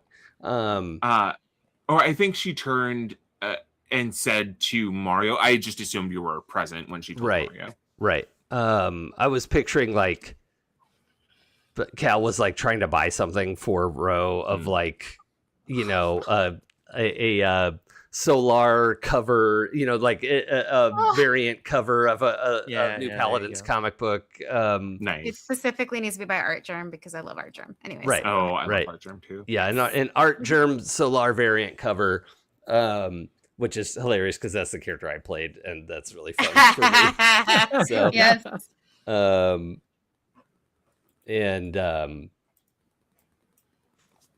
And so is like coming back to the group with this like it's in a sleeve, but it's also in a what's that like perspex Those Oh, slabs. yeah. like It's it's a a slab because slab. it's like it's not like thousands of dollars, but it's it's like a $50 collector's item sort of thing. Right. That's like valuable and cool, but It's it's got the coming little back and rating like band up on top. what's that? It's got the little rating band, Yeah, like rate Mhm. band up on top. It's a 9.2. yeah. Mm-hmm. Yeah, is coming back to the group and is picking up on facial expressions of like, what do I need to know? And I think at this point too, you notice that Cynn and I are walking over to the bathroom where Ro-sheen is picking herself back up, and Cynn and I are definitely like we're talking, like we're chatting with one another in a way that is not necessarily fun anime con kind of Yeah. Mhm. body language. That is as- when as- Ro-sheen, you Mhm. knocked a bunch of stuff over, Yes. and the Fae like grabs your arm, wrenches you back up. And as she pulls her up, Ro-sheen's like, sorry, bit of a bull in a china shop. And she goes, that's the last mistake you'll ever make. And then space starts to get real weird. Oh, Sonny ever pissing off a pig. And this happens throughout the convention center. You all feel things start to get wibbly wobbly. Like Can, you take a step I and you mean, like- suddenly are taking like a too short of a step. And Is sorry, you were this saying, a Jason. well, I was just gonna see if this is something I could try to like. I understand this is probably a big scene change thing, but I'm Mhm. also picturing Cal as like a counter spell kind of person, of like, Mhm. is this an effect that he could try to stop, or at least try to understand more about? Or You could definitely try to understand it. Unleashing your powers to extend your senses would definitely do that. yeah, I think that's probably what I'm trying to do with my +0 freak. Hey, that's Or okay. assessing the situation. But I thought you said unleash my powers. Either or. Okay. If you're extending your senses, yes. If you're assessing the situation, I think you also have a thing, which is when you interact with a supernatural phenomenon. Oh, yeah, that is exactly what I have. That I can roll with superior, I think. Yeah. Wait, I have too many character sheets open. Right, been reading the files. Roll plus superior on a hit. I can tell an important detail. Okay, so Yeah. All right, so I've got what is that? That's an 8. I did get doubles, so a total of 8. And Take a thread. Wrong game. yeah, I know. I can't stop, won't stop. But can you tell me a little bit more about the thing so that I can add a piece of detail and then we'll go with that? Yeah. Read what the move does. So on a hit, tell the team one important detail you've learned from your studies. The GM will tell you what, if anything, seems different from what you remember. And I don't get the 10 plus part with the follow-up question, but I can, I've learned I'm encountering an important superpowered phenomenon. So I just need to know a little bit more about the phenomenon. You actually recognize it. Remember when you took that Jello shot in the fairy ring? Yeah. You are being moved into Otherworld. Oh. Oh, That's not okay. great. And so is everyone around you. So is the convention center itself. Oh, hang on one second. Fine. Let's make sure June can still hear us. June, are you able to hear us? Uh-oh.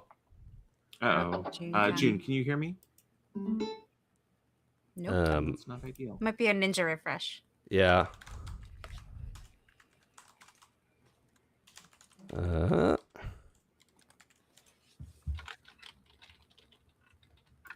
Just so we can get everyone on the same page.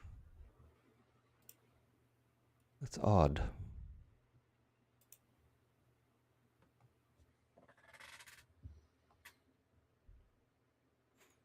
Let me make sure I didn't mess up something in VDO too.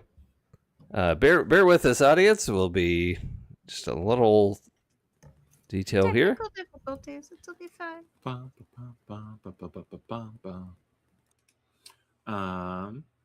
Yeah. I love pissing off a fae. I, the player, do. Róisín's like, I could die. Well, I'll ask some questions while that's happening. So it seems like we are being transported to the Fae, right? Yes, to Otherworld, which is not exclusively Fae. Okay. And Otherworld isn't the name of the bar we visited. No, that's the fairy ring. Okay. Otherworld is a supernatural world that is like very close to yours. It's where monsters and fairies and all of the things that go bump in the night come from. It's the in-between space. Mm-hmm. Okay. Doing great. And it's probably, I don't think I can posit like, oh, I know how to stop us from going there, right? Because it's also trying to transport like the whole. Oh, you definitely don't. Yeah. Okay. And it's an effect that's like the whole con is being sucked into Otherworld. Yes. Okay. That's a big deal. Let's see. So, an effect about this transportation that I know something about. Let's see. I'm open to suggestions, but I want to say something about protecting the people. Maybe it's something like that's like your teleportation thingy that you set up to get us to the warehouse that one day. Maybe could be. similar?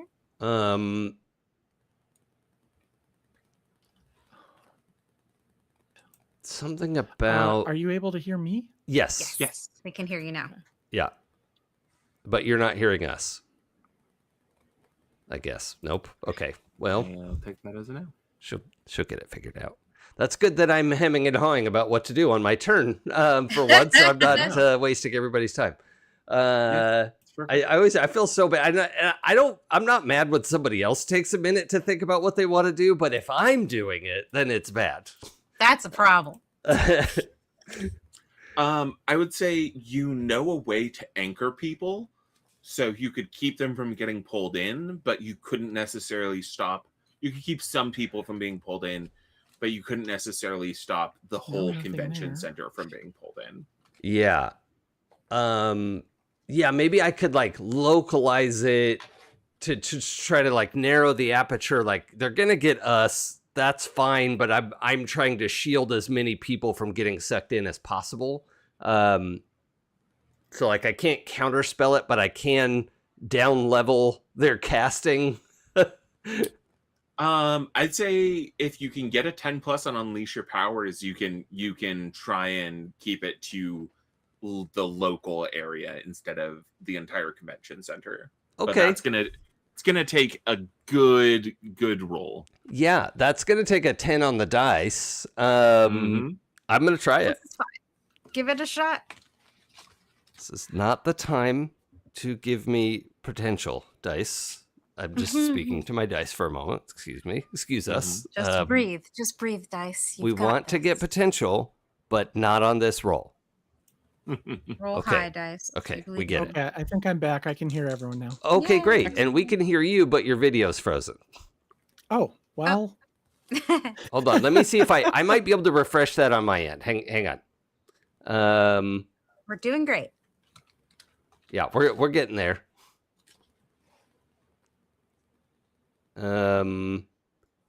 Refresh. If all else fails, just audio will work. Yes. I mean, this is yeah. a podcast. It's not and it's not a bad freeze frame for you, so it's it's not embarrassing or anything. Where's the refresh? Yeah, I can see it. I don't look, stoned or anything. Yeah. While Jason plays with that, can someone fill me in on what was going on? Yeah, so Jason Hex went ahead and been reading the files and found out that the convention center is being pulled into Otherworld. And the thing he learned that was specific was he could try and magically interfere to narrow who's getting pulled into Otherworld to just like the team or the people around the team. So it's less dangerous, but he'll have to roll really, really well to do that. He'll have to roll a 10+ to unleash his powers.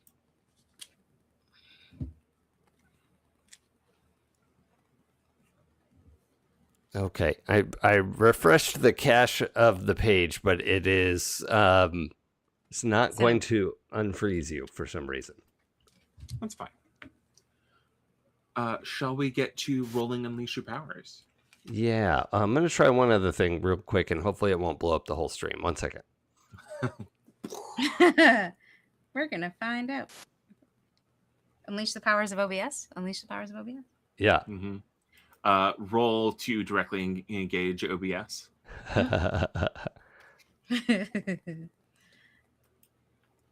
I would like to provoke OBS. Oh, we lost Jason. And I think he pissed off OBS. Yeah. My technology is taking a mighty blow. Yep. Take a powerful blow from what planet's OBS. in retrograde, Powerful but blow, damn. yeah. What planet's in reverse cowgirl right now? Oh my goodness. That is That's what Jason came back to.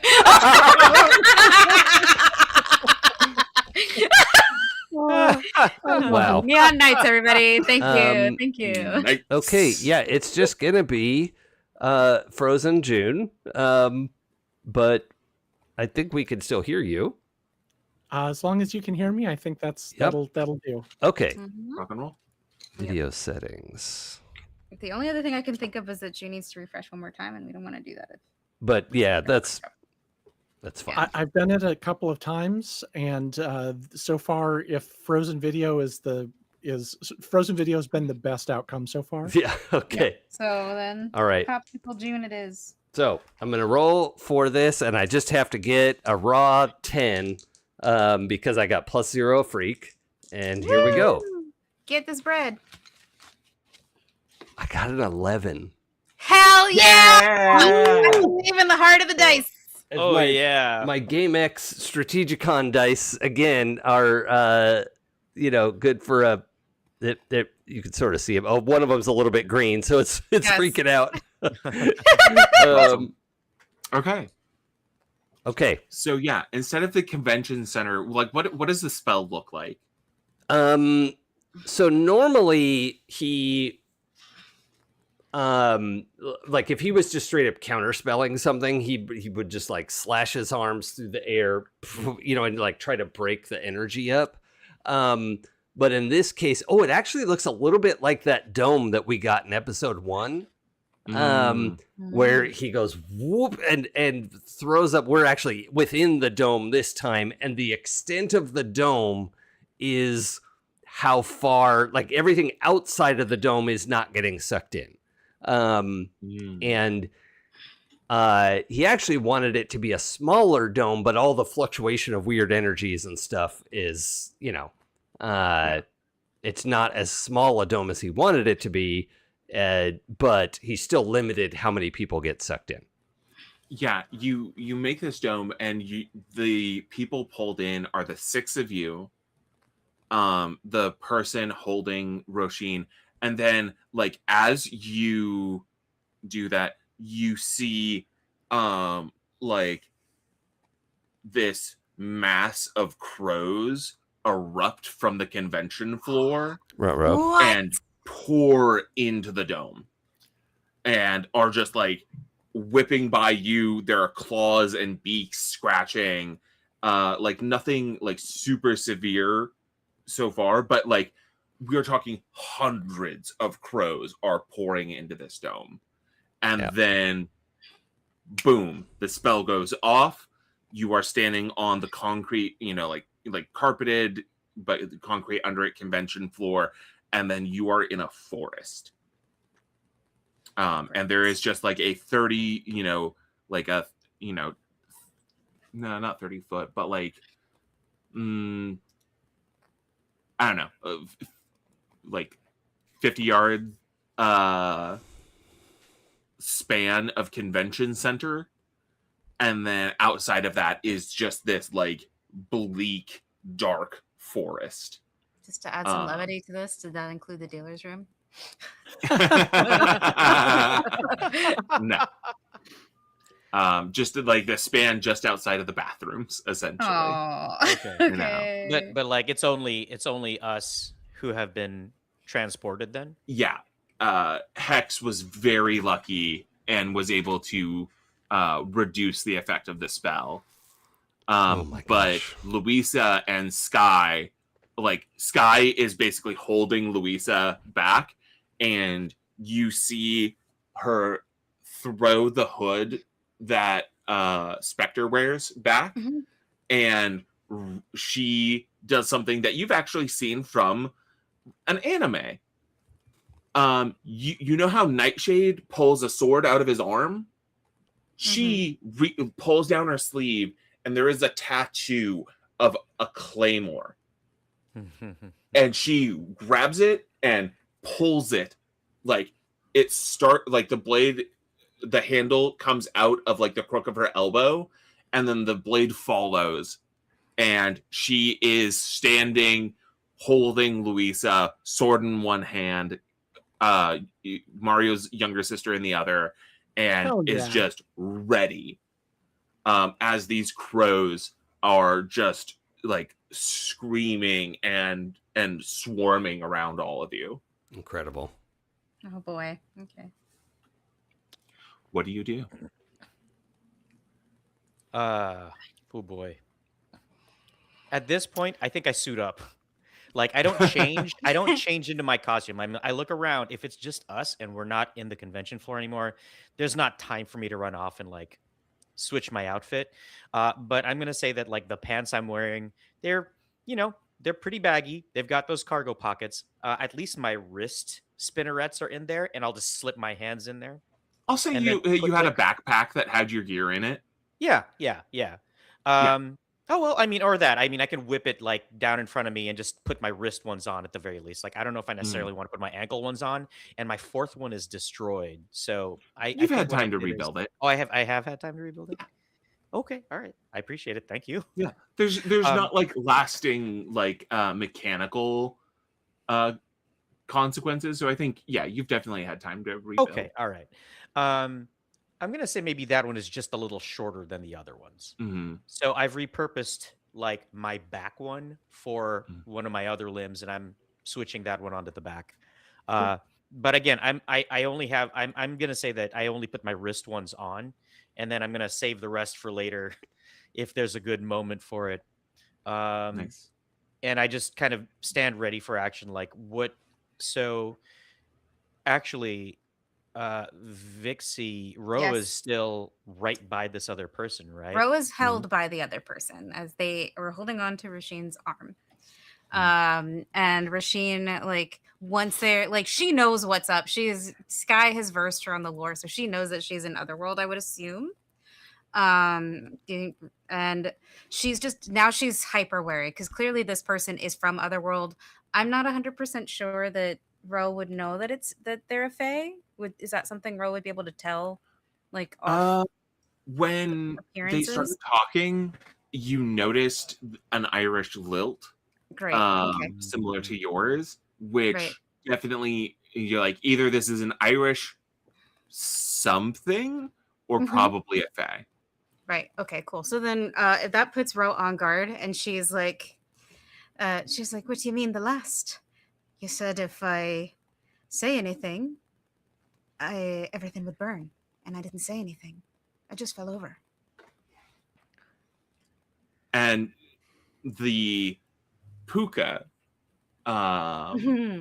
shifts and becomes this very like sallow faced, like shifting visage in front of you, and just brings one arm back and it says, "You should have come quietly," and tries to punch you in the face. So I need you to roll take a powerful blow. Okay. This is fine. Again, we As can't. its arm kind of shifts and like becomes this like oversized, like hyper muscular limb, and then just tries to fire it like a piston into your face. It and I both ascribe to the same school. If you punch it hard enough, it can't hurt you anymore. So let me see. She's not angry or anything, so she can't use that. Let's just take a powerful blow. Okay, I don't have to. I'm trying to figure out. Do I have to just roll? Do I roll It's flat? roll 2d6. If you have no conditions marked, you add nothing to it. You want to roll low. 2Ds. Oh, I want to roll low. Maybe not that one. You too. Your least lucky dice. Yeah, I'm not going to roll my con dice for that. No, absolutely not.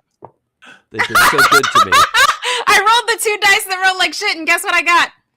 Boxcars. Double sixes, baby. Oh my god. It was nice knowing everyone. I'm gonna just roll my new character anyway. So I So on forgot a to 10 take plus, powerful blow. choose one. You must remove yourself from the situation, flee, pass out, etc. You lose control of yourself or your powers in a terrible way, or 2 options from the 7 and 9 list. I think that I'm gonna go with the full-on knockout. I think Ro-sheen just takes it because her options are so limited here. She either like from Ro-sheen's perspective. I would ask, because we're at the start of the scene, I would like you to still be a part of the scene rather than just watching. Let me see. Take a powerful How blow. would you like to enter a rage? I was trying to avoid that, but that's because that's what I was trying to explain in Ro-sheen's thought process. Cover is more important to her right now. She's in the arms of a fae. She doesn't want to like make it obvious. Anything about her obvious. She's unmasked. She's speaking. She's in a very vulnerable This thing position. knows who you are. Okay. So, like it targeted you for a reason. I would say from it, we're working at the narrative layer here rather than like worrying about like in character stuff. It would be awesome to see that what's it called? What's the thing that Kukulin So when has he happened? hulks out. He hulks out. Yeah, There's a when word he for it, hulks but out. like, yeah. I was thinking that would be cool to see. He culks out. I still don't think that I don't think she'd fly into a rage over this. Like for her to fly into that hard of a rage, it wouldn't be hurting her. It'd be hurting one of her family. Well, Louisa and Sky are now in in direct danger. Like your family, your best friend's family, like are in serious danger. It's true, but I don't feel like the rage is the right answer in this situation. Then would you prefer 2 options from the 7 to 9 list? Yeah, that's what I was gonna say. Is like I'd rather choose 2 options from the 7 to 9 list. Let me see. So you lash out verbally. You can provoke a teammate to foolhardy action or take advantage of your influence to inflict a condition. You give ground. Your opposition gets an opportunity. You struggle past the pain and mark 2 conditions. I think that one. Struggle past the pain and mark 2 conditions. And then what was your other option? Did you want to give ground or lash out verbally? I think, yeah, lash out verbally would be my second option because she has something that she wants to say. So I'm going to... I was going to say, if you want to prompt a teammate to foolhardy action, Cynn would absolutely rush in towards you at this point, heedless of what else was going on.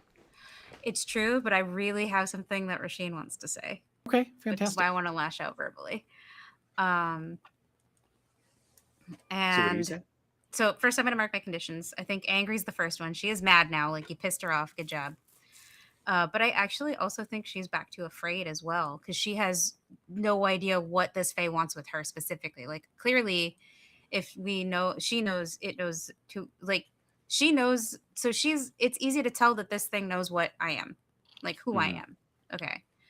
Because then I think that Ro-sheen would definitely be scared. She doesn't know what the intentions are here.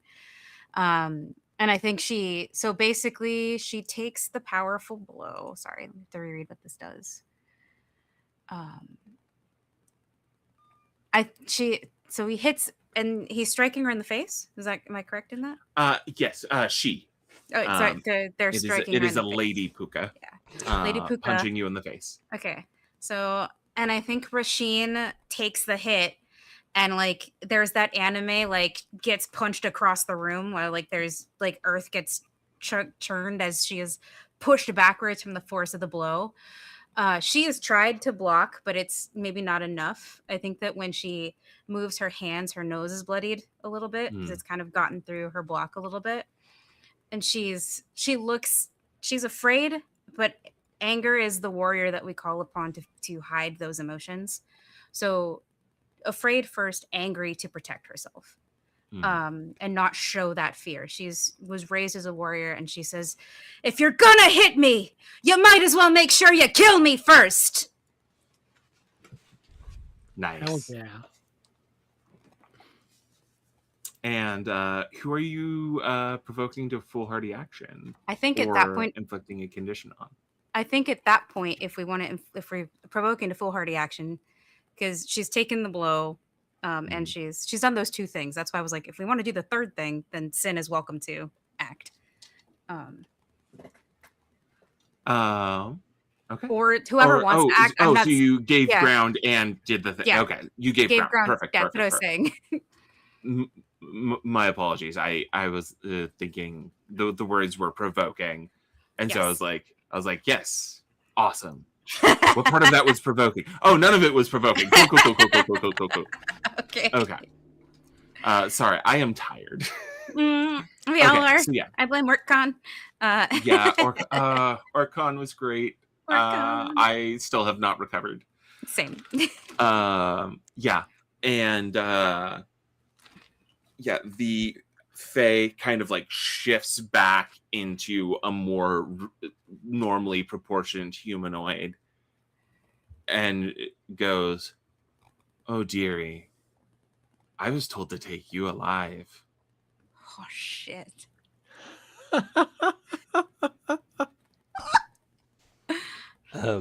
I it can I do a thing?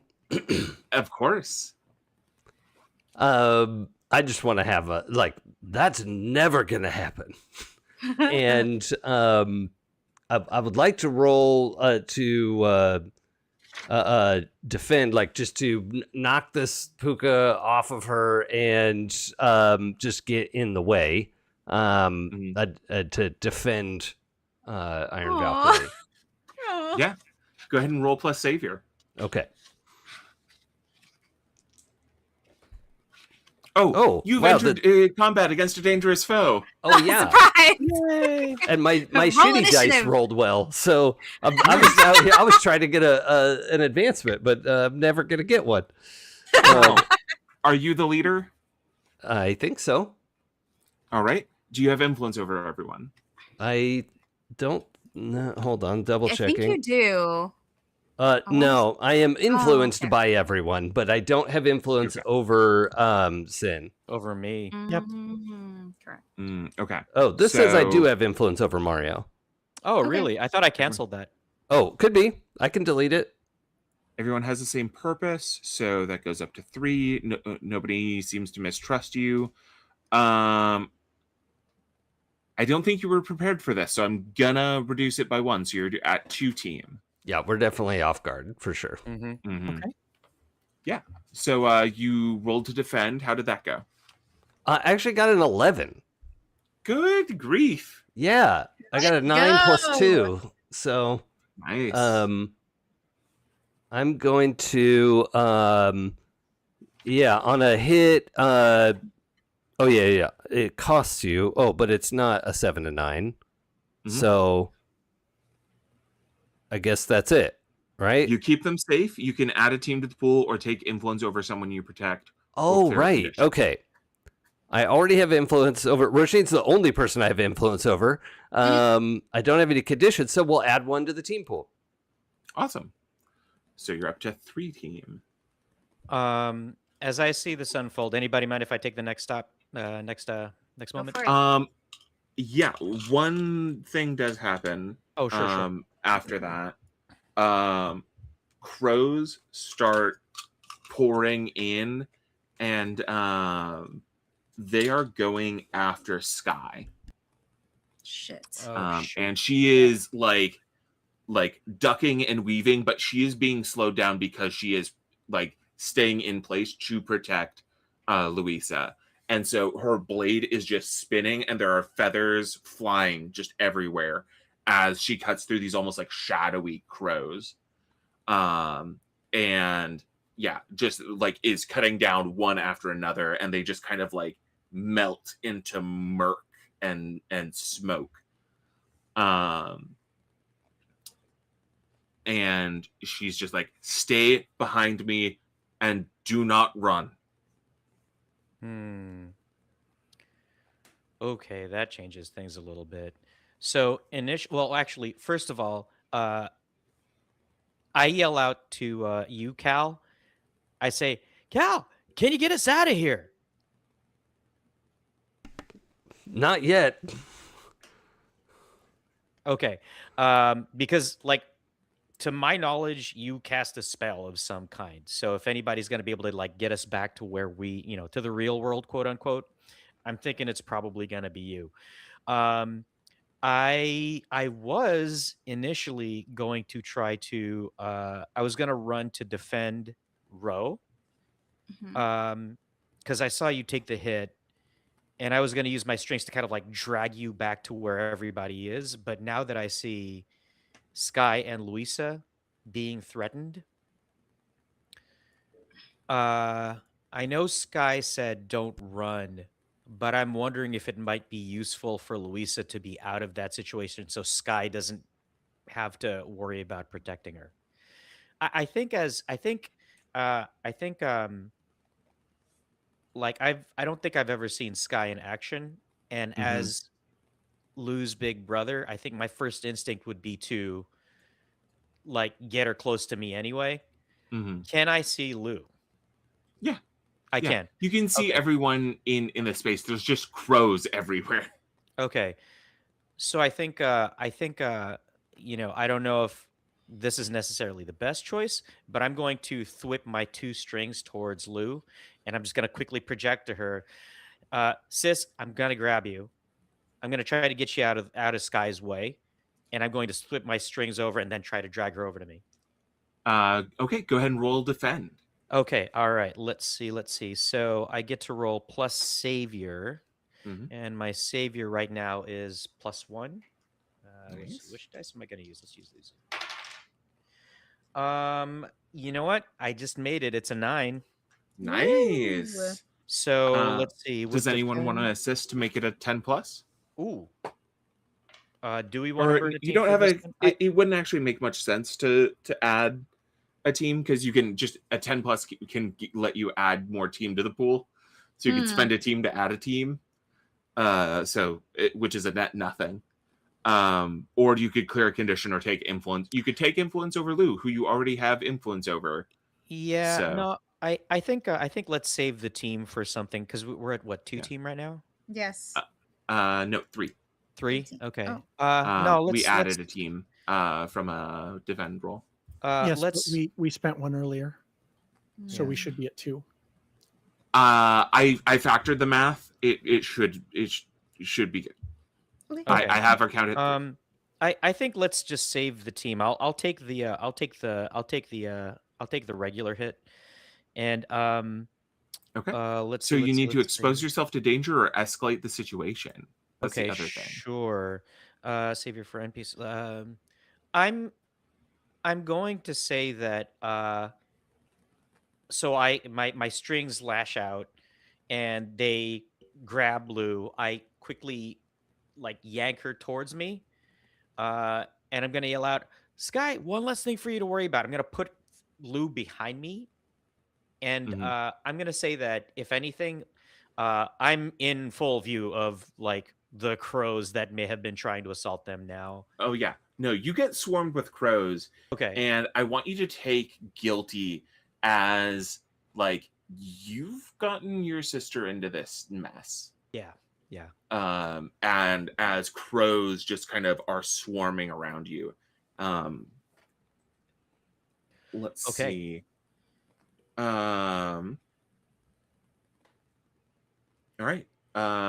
As you do that, the puka goes and takes off into like a ape sprint, and its arms just kind of grow like overlong, and then is trying to go for Ro-sheen. So Okay. what? I think Hex was in the way, and the only person who hasn't done anything, yes, Synthesis. What would you like to do? Cynn cries out, "Get away from my sister!" and starts running towards the puka, who's running towards Ro-sheen. And as she does so, a list of forms pops up in her mind, and she picks one that looks like a giant 4-armed gorilla. Nice. With like, but it's like that's the shape, but it's kind of reptilian, and it has spikes that sort of come down around each arm and down along its back and a spine. Nice. And I just run straight into the puka and bash it. Go ahead and roll directly engage a threat. Great. And if I recall correctly, that is plus danger. So let me go ahead and pull up my stats. If you have angry marked, or if you choose to mark a condition, you can choose another option from the list. Is that right? When you directly engage a threat in a terrifying fashion, which I think this might count, because I think also her costume shreds off, the paint shreds off, and she's just in Just full gold. golden glory. So I can choose to take a mark a condition to choose an additional option, even on a miss, but let's see what I do first. Okay. That's going to be an 8 plus danger is 3, so that's an 11. Nice. Woo. So I will pick 2, and they will be to. Well, I think I have to impress, surprise, or frighten the opposition, because suddenly she has to recalculate exactly who and what is going on here. And then I think I'm going to resist or avoid their blows. I think because I have 4 arms, I'm grabbing a hold of the puka's 2 arms and wrestling it in place so it is unable to hit me with attacks. Nice. Yeah, you sorry, you said you were going to hold it in place, was that right? Yes. Okay. So the way I see this is like I come running full speed, transforming as I go, and grab onto it, and we sort of roll on the ground, and we come up on our feet, and I'm holding on to the puka's 2 arms, and about to, with my lower 2 arms, about to start wailing in on its midsection. It basically turns the arms into like squid tentacles and just plants both feet on your chest and jumps backwards away from you and like goes kind of tumbling backwards and just fades into the shadows. Fucking as it runs. And as it goes, it says, "We were supposed to bring you alive, but the Slua will leave no prisoners." And the crows begin to, like, it was already, the air was thick with crows, and it now almost becomes pitch black as they just fill the air around you. And suddenly they begin to dissipate as they condense into a single form, and a figure of skulls and bone and dust and just liquid shadow pouring off of it begins to form in the center of this space. And I need everyone to roll take a powerful blow as you feel just this pressure in your chest. Now, as the Slua forms. This is forming around where synthesis is, or this is forming actually around Sky. Yeah. Oh, Sky. This is okay. this is good. Now you want to see her Hulk out? We're here. Oh no. Oh geez. Okay, 5 and a 3 for an 8. Yeah, okay. I got a 9. Take a powerful blow plus conditions. Let's see. 8. You know what? Oof. Can I have for my advancement, I chose the move Never Give Up, Never Surrender from the Legacy. When I take a powerful blow from someone with far greater power than you, use this move instead of the basic move, and I roll plus Savior. Can I do that? Yeah. Okay, here we go. I have a Savior of 1. That's only an 8 for me. So, but what does it do when you roll an 8? Okay, so for Never Give Up, Never Surrender. On a 7 and 9, I mark a condition. I'm going to mark. I'm going to mark Afraid on this one again, because this is a scary, scary thing. But I get to choose one. You get an opportunity or opening against your attacker. You rally from the hit, and it inspires the team. Add 1 to the team pool. 2, you keep the attacker's attention. Oh, I'm sorry. Third option, you keep your attacker's attention. So real quick, I'm sorry. I stepped away from the mic for a little bit. What exactly is? So the crows have been, so the puka has been chased off and basically said, we were supposed to take you alive, but the slua Yeah. won't take any prisoners. And a slua is a spirit of the unforgiven dead. Hmm. And it is known to steal souls. Great. And love what that you're fact. feeling is a tightness in your chest as this thing has begun to form in the center of what was the convention hall. And it's just the feeling of something is trying to rip out the essence of you to feed on. Okay. And it is forming into a body made of skulls and bone fragments and feathers and then like liquid smoke. Okay, and this is appearing in front of us right now. And it is essentially all trying to engulf Sky. Okay, so I marked the condition. I'm going to. Oh boy, this is a tough one. I think I may want to take the attacker's attention. Oh Mm, no. What do you do? Um, I have an option for you. You know Sure, those okay. psychic barriers you were taught how to do? oh sure, uh-huh. What if you Okay. did the opposite? And kind of Made yourself a target? made myself vulnerable that way. Mm-hmm.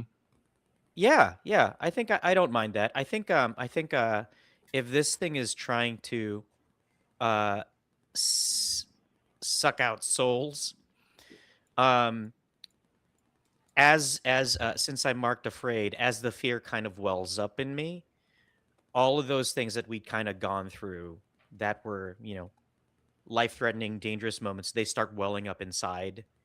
Uh and not only that, but again, with the guilt of bringing Lou into here, and also the fear of something happening to my little sister, Mm-hmm. it's just like an emotional flare inside me. My heart is beating incredibly fast. My mind is racing, trying to figure out what to do. And I think that sort of that energy, that sort of fearful energy and kind of vulnerability that's welling up in me catches the attention of this creature.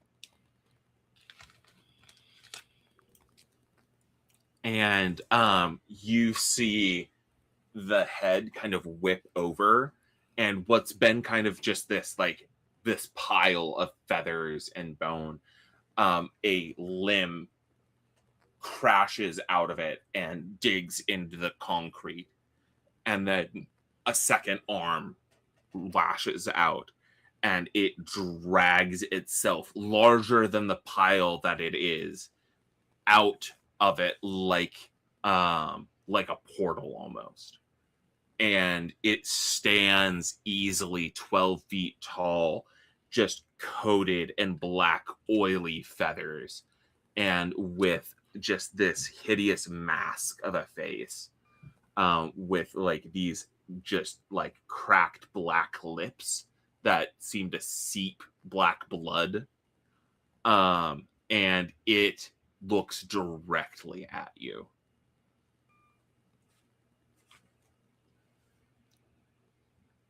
Wow. Okay. Congratulations, you have its attention. Is You made it mad. Yay. so you know what? If Lou is behind me and everybody else, like, and the other, and Ro is somewhat safe, I'm gonna yell out, Cal, I don't know if you've got anything on up your sleeve, but if there's any way you can get us out of here, now would be a great time. And I'm going to try to punch these things with my strings, like send my strings out, kind of have them shoot out, like have them be, activate sort of the rigidity mode so that it acts like just same thing, like pistons flying at this thing. Mm-hmm. Are you gonna directly engage a threat? Yeah, if that is what it's going to take, I think I am. Uh, I normally wouldn't let you go twice in a row, but I really want to see you directly engage this thing. yeah, I think absolutely. this is absolutely a suck at Darmetian. Domitian, yeah, that's what I was thinking. So when you stand strong while dramatically under fire, roll savior instead of danger to directly engage the threat, which is good because my danger is -1, but my savior is +1. So here we go. Get this bread. Come on, die. Come on, dice. That's a 9 again. Nice. Son of a gun. Yeah. All right, not quite. I keep on like missing the 10. Dang it. Let's see. And if I use maybe I could help. Use a team Sure. on this. If we want to do the team on this one. Yeah. Okay. We have one team left. You'd have 2 team left. Oh, okay. Yeah, I'm picturing a, like, you know, he's trying to get my attention, and I'm like, I'm trying to figure something out, but like also just, you know, some of these strings are going by, and I'm like slapping them back on target magically, you know, not necessarily with my hand, but just like, or like when you're bowling and you lean to make the ball go, you know, You're like, to activate your innate telekinesis. But I'm actually causing these to sort of like curve in a slightly better angle. Yeah. All right. Okay. And if we're okay spending that one team, that'll take me up to a 10. Yeah. So I get to, let's see. So first of all, on a hit, I trade blows. On a 10, I get to pick 2, resist or avoid the blows, take something from them, create an opportunity for your allies, or impress, surprise, or frighten the opposition. Now, I don't think I'm going to frighten the opposition necessarily, this 12-foot crow monster soul sucking thing. But I think I would like to at least resist or avoid their blows. So as I start attacking this thing, I go into a capoeira stance called a jinga, and I start, you know, kind of curving from, like, swaying from side to side, avoiding feathers and claws and stuff. And I think I would like to create an opportunity for my allies somehow. I think you basically knock this thing back, so it's like literally on its back foot. Okay, sure. As you hit it with both things, and it, I think as you knock it back, Sky goes in and hits it with a slash across the calf, and it screams, and like the movement it's facing away from her, but it moves and lashes out with its arm in a way that something with bones and structure shouldn't be able to do. It twists and just backhands Sky across the room. And okay. It gave her a chance to wound it, but it also took that wound personally, and absolutely wallops her. So, what do you do? Was that Ro-sheen, Mario's it looks turn? like... Sorry, I wasn't clear on that. Yeah, Oh, that was Mario's turn. Cool. That was a lot. Yes, So, no, yeah, I want to, if Cynn has something, I'll let Cynn go first, but Ro-sheen's got, there's going to be a reaction here for sure. No, I think Ro moves faster in this situation, this circumstance. Let's So see what I you think got. at this point, Ro is the only one who hasn't transformed. She was doing her best. She's like, I don't know what to do, you know. And she's not a tactician, but she's smart enough to, like, let me not reveal who I am to this wild and crazy fae who's trying to kidnap me, right? And when she, like, the fae disappears, tells her that, oh, we're gonna die anyway, and she's like, she was starting to get back to her friends. Cal was like in between, and like at this moment, like what I'm imagining position wise, Cal is in front of Ro, Cynn is like sort of off to the side where they maybe like had tackled the puka. Mario was facing the thing with Sky and Louisa, and Louisa's kind of behind Mario. Is that correct? Am I accurate in that assessment? Okay, great. when she watches Sky fight this thing, there's almost a sense of relief. Because she knows Sky taught her, so clearly Sky can handle herself, right? But when Sky gets sent flying, she's already got the angry condition marked, which means like it's not what she's gonna do now because I took a powerful blow, so we're gonna do that first. But it is gonna activate her thick and thin skinned later. So on taking a powerful blow, again, Ro-sheen is nothing if not stubborn AF. So she is going to take it, and I'm going to mark 2 more conditions from that, because I get 2 because I rolled an 8.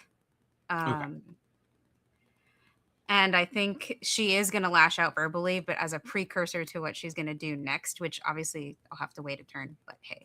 If you only rolled an 8, you can choose to just lash out verbally. Oh, okay. Yeah, you only have to choose one option on a 7 to 9. Oh, yes, on a 7 to 9. Got it. So then she's just going to lash out verbally. Actually, maybe hold on. Sorry. I have to take my time now. No, I think I'm going to struggle past the pain and mark 2 conditions still. Oof. So that takes you up to 4? Yes. She's got 4 conditions, and it's going to be hopeless and guilty. Hopeless because her mentor just got schooled, so what the hell kind of chance does she have? And guilty because she and Cynn like were the people that like brought her into this. Like it could have just been them, you know, here at the convention dealing with this. And this might not even happened if Sky wasn't with them. What if like bringing Sky was the catalyst, you know? So she's got a lot of conditions right now. But yeah, but I think the angry is the biggest motivator because seeing Sky get hit, that thing just became that public enemy number 1. But I don't want to take up my turn with like 2 moves if that's not a thing we can do. No, you're fine. You're fine. Cool. Go for it. Okay, so now, remember how I said it wasn't the right time yet? Now's the time. I want to like Ro-sheen. It's not even pretty at this point. Like her armor just is on, period. Like there's a spark and it is on. And normally her armor is pretty intimidating. It's like this Nordic styled sort of cybernetic armor, but the entire thing is like every single rune on that piece of armor is glowing a bright yellow, and the armor almost seems like it's fissuring with like the amount of like rage that is vibrating off of Ro-sheen. And that's like as soon as that spear is in her hand, she charges forward, and I would like to unleash my powers. I think you'd probably, if you're trying to take it out of the scene, that would be directly engage a threat. Oh, directly. Well, there's a reason I wanted to use unleash my powers, but I can hold on that to directly engage the threat. Well, what is your goal with attacking the thing? She just wants to hit it. I'm not focused on destroying it or taking it out of the scene. It's very like okay. So unleashing your powers is when you're trying to overcome an obstacle or reshape your environment. Okay. Does that describe what you're trying to do? I feel like it could go either way. She can either hit it or she can there's enough rage here that she could try to destroy it. Yeah, well, it's more directly engage a threat. This reads as you are directly engaging a threat by hitting it. Okay. Then I'll hold on to the unleash my powers because that's still a thing that I would like to do at some point during this fight. But yeah, so I think directly engage a threat. We'll go with that. And then I get to pick, and because of the bull, whenever I have angry, I'm using the thick and thin skin. That's why I wanted to unleash my powers.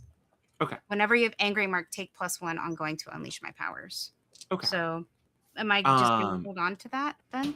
Yeah, it's more of a question of like, what are you trying to achieve? Because unleash your powers is more like you're trying to get past something, overcome something, or like change the environment. It touched her, like it's attacking her mom. She wants to destroy it. That's her goal. That's definitely a Steam Ray. directly engage. Okay. So then I'll do that. And then so I'll hold, so thick and thin skinned will be held on to for later. Okay. Then I don't add the +1 because that's only well, I take the +1 ongoing, right? So I just have +1 when I unleash my powers. Is that how that works? Yeah, so if Okay. you're unleashing your powers, you would get a bonus to that, but it sounds like what you want to do narratively is more directly engage a threat. Yeah. So I think it's gonna be danger. So it'll give her a +2. So that's 2 dice, right?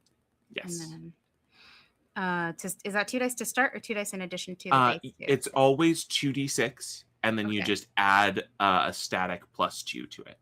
Oh, got it. Thank you. Mhm. All right. I'm gonna roll these 2. We'll hope for the best here. But yeah. Oh no. So I rolled high. It really wants to. The dice really want to cause me pain, is what it is, because I rolled a 3 and a 2. So this isn't gonna go well for Róisín. Well, It's only a 7, right? 5 plus 2 is a 7. Yeah. Yeah, so that's still a Oh, hit. okay. So you can resist or avoid their blows. That'll keep you from marking all 5 conditions, Okay. which you That really would want to stop. do. Yeah. Yeah, Apparently. because if you That's have all 5 marked and would take a 6th, you're taken out of the fight. okay.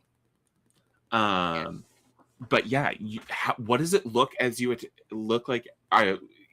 Sorry, did you want to resist or avoid their blows? Hold on. We need to resist or avoid their blows, take something from them, create an opportunity for your allies, impress, surprise, or frighten the opposition. I think it's going to be that one. Okay. And it's very much like a Molly Weasley, not my child, you bitch situation where she is very much like, don't touch my mom! And like goes at this thing. And like, again, legendary warrior, right? So like she lays into it. She does not care if it's ethereal, not ethereal. She'll strike it in the next world. She will find a way. That is Róisín's entire attitude. Like, I do not care if you're see-through. I will punch you in the see-through. No, not my mom. Yeah. The end. So and I think you're definitely able to like land like a super strong spear strike into this thing. Because this thing is like, this is basically an undead spirit. So I think getting more stabby, totally within tone. And you're able to just almost push your spear through this thing, and then it lashes back out at you, and I think one of its claws just catches you through the side and sends you flying back. And Yeet. like, what's that? I said yeet. Yeet. Yeah. And I think there's just like, just blood pouring out of your side as like there is just a cut. From like, basically just across your belly. Okay, cool. So she's got a cut to the side. Yeah. Did I wound it? Yes. Okay, Yes. cool. And it lashed out at you as a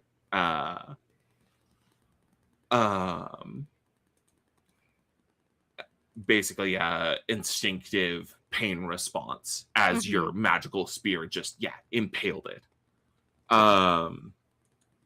I think out of force of habit, when she lands, she pops back up and resets, but that's because she's running on adrenaline. So she is going to be fucked up. Yeah. Later. And I think... Could I follow up on that? Yes, absolutely. Okay. So my take a powerful blow was I decided I was going to take foolhardy action. And so Ro-sheen gets thrown back, and before you could land on the ground, he's like reaching out with his power, like no, and is like ultimately what I want to do is roll comfort or support because I'm trying to clear a condition. Like I'm trying to heal. Okay. Right, Rose, but I know that's not like we don't have hit points, so we don't have. But I think using your powers to like catch the person you're dating and like make sure they're okay is totally within the idea of that. What do you say as you catch Ro-sheen? Okay. It actually is like a lot of like no, no, no, no, no, like it's not like a clear. He's a little panicked, right? Of like, Mhm. I actually don't have any conditions marked, but like Lucky he's just you. like there's so much going on. He's like, oh my god, I cannot manage this battlefield. Like this sucks. Like Mario needs me to get us out of here, and like skies all over the. It's just like he's freaking out a little bit, but the seeing Ro get thrown across the area is just like whoa, laser focus. Okay, that is not going to happen. Ro-sheen's not going to hit the ground hard, and some of those wounds are going to get red magic stitches, and yeah, that's like a thing he can intervene with. So Nice. you take the battles you Go can ahead fight. and go ahead and roll comfort and support. Okay.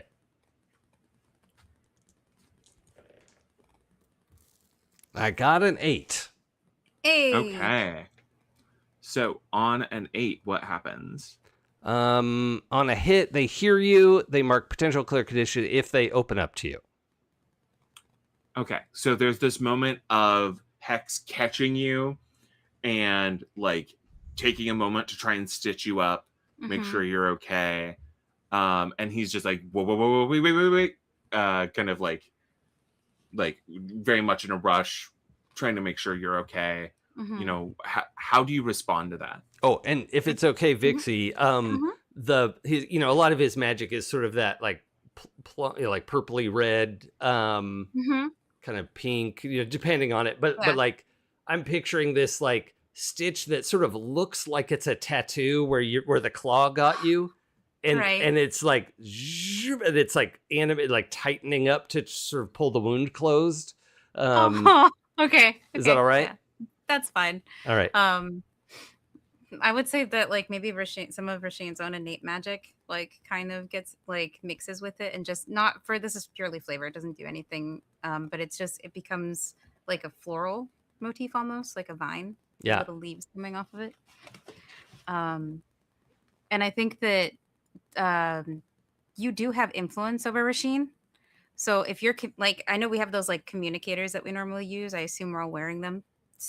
I think once the fight started. Yeah. I think she comes across comms, and she says, she does open up to you, and she says, Cal, I don't want them to take Sky. They're not going to. Awesome. And you can go ahead and clear condition. Hey! I assume that's what you want to do. Yes. I'm going to clear hopeless because Cal has restored her faith in humanity. Hey. All right. Awesome. Clear condition, unless you're trying to catch them all. I'm going to collect all of the conditions. It'll be fine. What could go wrong? And while that's happening, Louisa turns to you, Mario, and says, "We need to get out of here. It's calling her." What's calling who?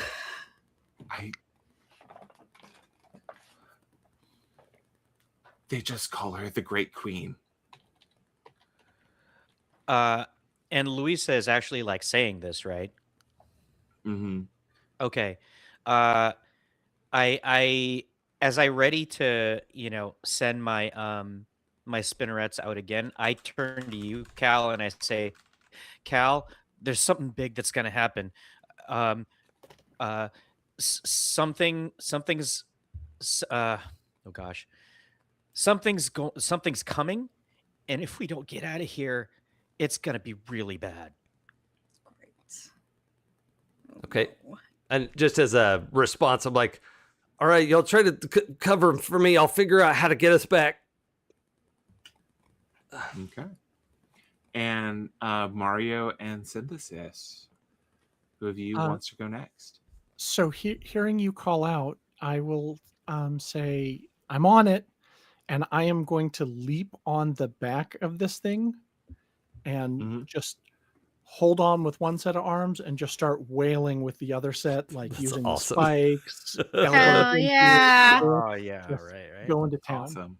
Okay, because that So- Directly engage the Seabass. threat. All right, directly engage a threat. And that will be plus danger. Lost danger.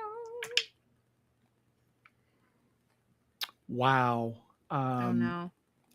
It's a good thing my danger is 3 because that bumps this 4 up to a 7. Holy moly. Hey. Holy cannolis. Okay. We're doing great, What you guys. would you like Wow. to choose from the list?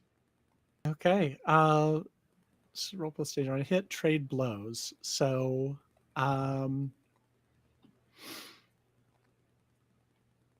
I guess what I'm going to do is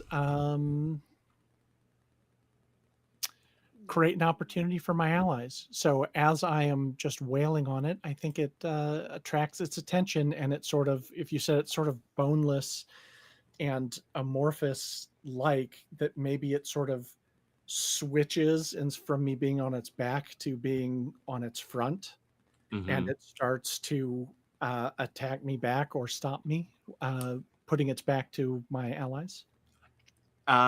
It doesn't swing at you, it starts to absorb you. Oh shit. Oh shite. No, This is thank what you. those arms- And Quince just says error, contact unknown, error. Is As it this thing tries to pull you into itself. okay? Is it having any sort of reaction the way that the other Fae did based on the composition of my Nope. body? Okay, Different kind of creature. gotta try, gotta ask. Oh, of course. I think that gives Sky a chance to get up and like kind of shake off the cobwebs a little bit and like look at what's going on and kind of hear Louisa say, "We need to get out of here." They just call her the Great Queen, and you just see Sky's eyes go wide, and she sprints over towards Cal, and she goes, "Magic-y boy, you know how to get us out of here?"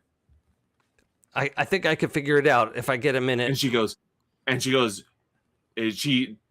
"Louisa, I need a mind meld." Whoa. And she goes, "I don't, okay." And suddenly all of this information on how to move through the Fey realm starts pouring into your head. Oh.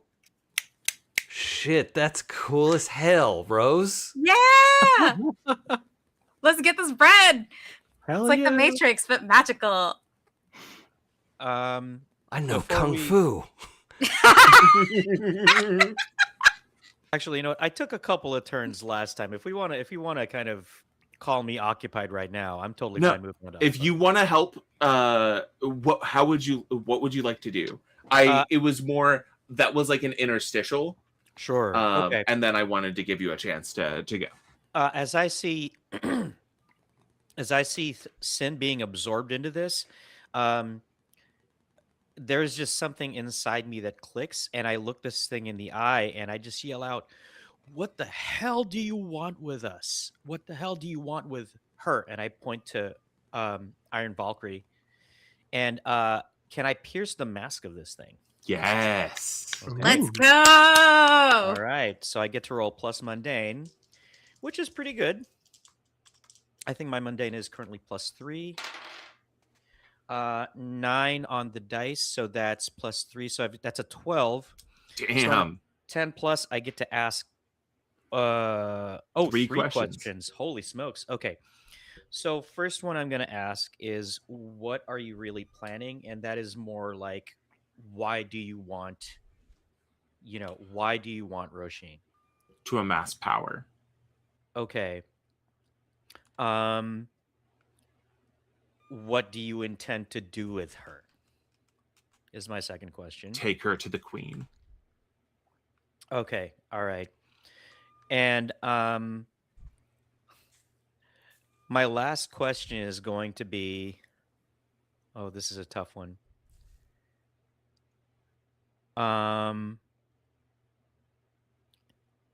My last question is going to be, how can I gain influence over you?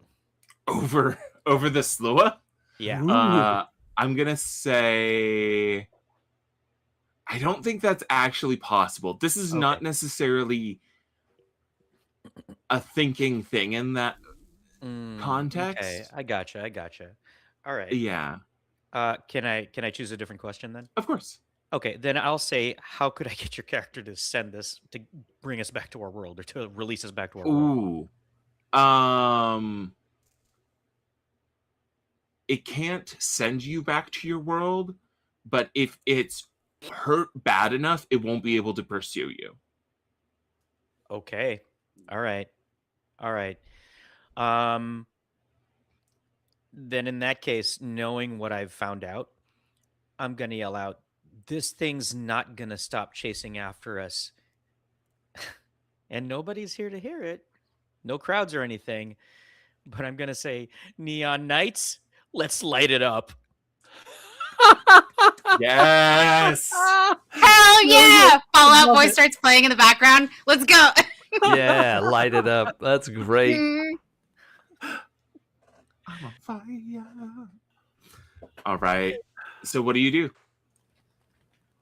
you want to engage it? Oh, I mean, should I? I'll go let ahead you. and I'll take let this? you double up. Okay, all right. Yeah. I would like to directly engage a threat. Yeah, with a line like that. Come on. Hell yeah! You Let's gotta. go. You gotta get a hit in. Let's see. All right. And again, this is suck. I'm gonna say suck at Domitian again. Absolutely. Let's use these dice this time around. Come on, strong hit. Let's bring it to me. Let's see. Okay, that's better. That is a natural 10. And I am Nice. actually, but let's see, adding savior only rolls it bumps it by 1, so it's an 11. So it's 11. Strong hit. Oh, only an 11. I was really hoping for something a little more, Anyway, so There's no difference between a 10 and a 15. yeah, that's true. Anyway, when you directly engage a threat, or rather, let's see, I trade blows on a 10. I pick 2. So I think I don't want to take any more hits. I'm gonna I no, would you know what? recommend against taking more hits. Against taking a hit. Okay, all right. Getting hit by and- this thing and- sucks. I will resist the blow, or I'll avoid the blow. Again, at this point, I'm like, just tumbling, flipping, sending the strings out, and then I am going to let's see. At this point, I think I would like to again kind of create another opportunity for the allies. So I hit one leg with the last time. Mhm. This time around, I think the strings like hit one of its limbs and kind of, disable it somehow or put it in a tough spot. Nice. I think you're actually able to free synthesis from Okay, all right. its grasp. Great. And that'll bring us to Cal. You have a very, very important role coming up. Yeah. What do you do to get us out of here? Now I want to make sure I understood, because it kind of sounded like Mario was saying, or Cynn said that we like it's gonna follow us or we can't get out here or something like that. Did I misunderstand? Mario said it'll follow us. I will say at this point this thing is beaten and bruised and it is like a shambling mess. It is pretty injured. You might be able to take it down, but Louisa said we need to get out of here. Yeah, okay. She is coming. And with the mind meld with Sky, I also know Sky wants to get out of here, right? Yes. Okay. And Sky's dumped all this like teleportation knowledge into me. So yeah, I am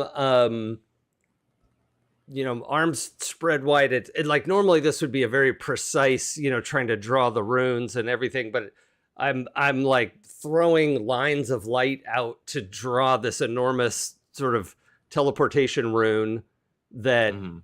I'll wait till everybody, Mario swings back and we get everybody on there with me. But the I'm trying to set up this like whoop and just get like flushed out of here and back to, you were describing these layers, right? I'm like, Mhm. we need to go down to get back to our mortal realm. Yeah. So yeah, that's what I'm trying to do, is open up this like funnel to just like get back. All right. Go ahead and unleash your powers. Okay. That's not my best roll. Okay, con dice. Let's make this work. Oh boy. Oh. Dang it. No, no. Was almost boxcars. Okay, I've got an 8.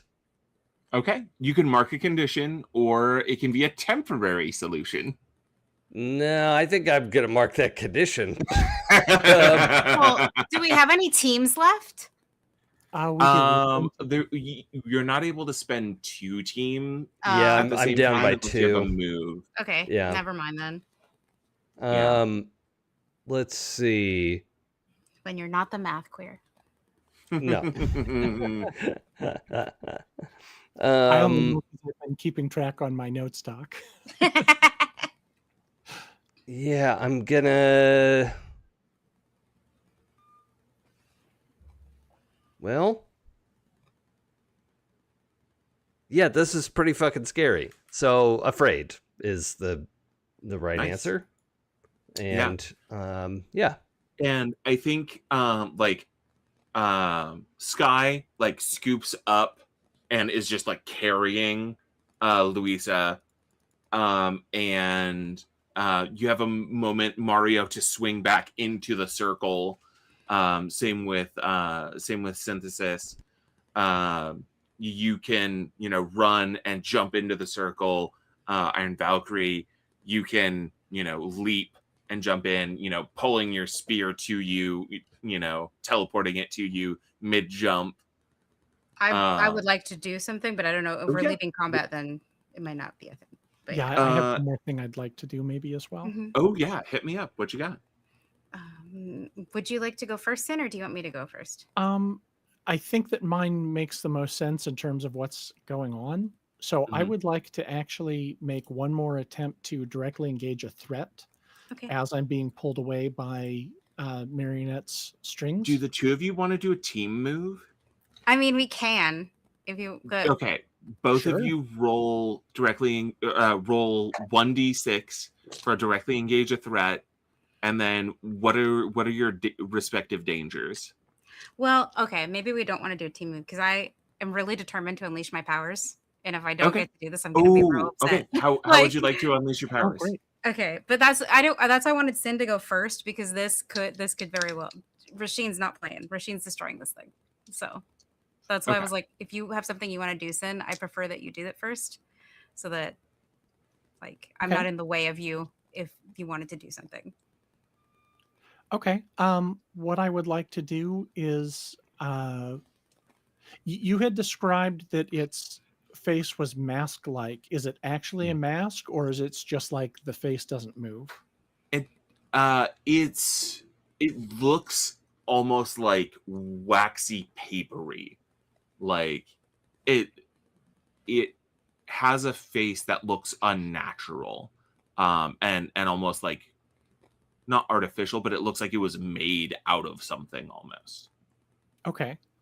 Can I rip its face off? Yeah. Sure. Go ahead and roll Okay. it. I think this is going to qualify for not human enough because this is a terrifying thing to do. Uh-huh. So let me go ahead and get my roll, and then I will probably mark a condition to do something else to it. Okay. Okay, that is a 7. Again, just barely hitting it. Mhm. So obviously I'm going to take something from them, which is the Their face. face. Mhm. And then I'm going to, because I'm being yanked away, I think resist or avoid their blows makes the most sense. I just get Okay. as the strings come lashing out towards me and grab hold of me. One of my claws hooks onto the face mask thing, and I'm not exactly sure what it is, but I'm yanking it away with me as I get pulled. Okay. And I think I will take I think surprisingly I'm going to take guilty because I don't feel like I did enough to stop this thing. Okay. And Ro-sheen. Róisín has now had her sister attacked, has now had her mom attacked. She is done with this thing. And I think that like at this point, like she's seeing absolute red. So I'm gonna take the bull's thick and thin skinned +1 to this roll. She's gonna unleash her powers. Okay. And like just completely reactively, because again, Róisín reacts first. She does not think. So she doesn't always think first. I'm not saying she's dumb. She's just very like she does not think before she does stuff sometimes. And like that spear rears back, and Sky would know what this means. It's the technique that Sky taught her father, that took shape as Guy Bolg, and that Róisín has also learned. And as the spear begins to glow with this golden light, she throws that spear with everything she has in her variation of the technique, which is Gaia Solis, the spear of light. Nice. And so that I'm going to be rolling to unleash my powers +1, and it's going to look super cool, but we're going to see if it works. Nice. That's the hard part. Let's see. I'm going to extend my senses and roll plus freak. So the cool part about that is that I have a 0 to freak. So I don't get any extras other than that +1 from ongoing to unleash my powers. That's an 8 + 1 is a 9. Nice. So. Okay, so you can Is that something we could help with in some way? I know we're sort of setting up team portals on it, and make everything. it a 10. Yeah. We've got the team. absolutely. I think like I think as Cinnamon, as I pull you in and we all kind of converge, I yell out to Iron Valkyrie, "The shot's clear. Take it. It's all yours." Nice. Fantastic. And the spear just launches, its mask gets torn off, and just like this thing, just the spear catches it in the throat, and it just rears back and falls and shatters into there's like an explosion of crows, and crows start impacting the ground all around you and just like melting into sludge and shadow. And that is when, through the muck and the shadow and the rain of crows, you see the figure on the other side of the clearing holding a spear. And then the spell goes off. Shoot. Oh shit! Oh no! Did we lose the spear? No. Nope. No. I don't okay. think we There's lost a the second spear. spear. Different spear. Got it. But yeah, and I think through it, like just as a little additional flavor, Róisín, like once the thing is dead, or rather not dead, but like destroyed, defeated. Pick a word. The thing was already dead. Okay, it was the thing was defeated. She races towards the portal and reaches for Cal's hand, to be pulled in. I don't think she catches sight of the figure with the spear, but I will say that her armor looks like it is about to fall apart. Like there are cracks all over it. Something like there's like gold light coming out of these cracks. It is like if she doesn't go with you right now, that armor is probably going to fall apart. So yeah, but I just want a little bit of extra flavor. Have a quick little it's a pull in when we were dancing.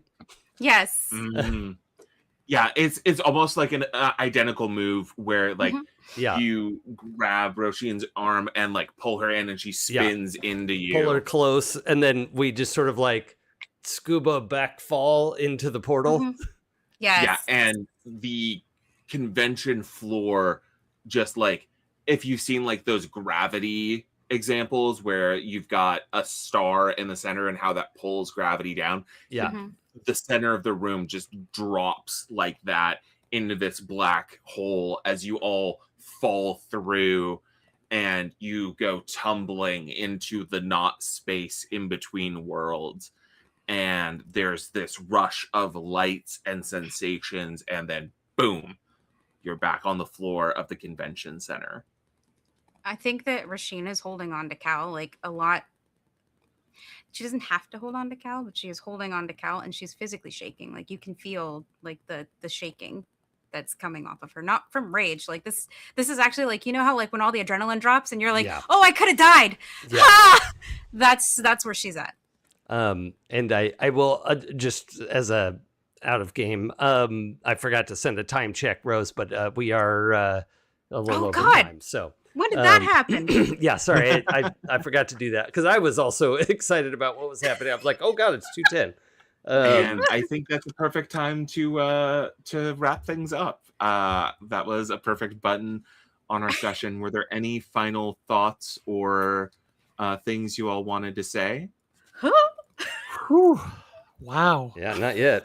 I'm glad I have a week to think about how to respond to that. Right? I'm just Yeah. that was a lot. That was good shit. Yeah. That was Yeah, that was Alrighty. great. Yeah, That yeah. was really great. Perfect. Let me pull up my notes. Alrighty. Thank you so much for everyone watching live and later, the only 2 times you can watch us. That's right. Our audience is fantastic, and thank you all so much for being here. I'd like to thank our chat mods for their hard work, and I'd like to thank our amazing Patreons who keep us ad-free and independent. It's because of you that we're able to play games we enjoy without worrying about publishing companies or system popularity. You can join their heroic ranks at happyjacks.org/Patreon. I have been Rose, your totally nice and never gut-wrenching GM. And We're I just will lying now. throw it- Okay, cool. Cool. Yeah. Have I been telling the truth this entire time? Absolutely not.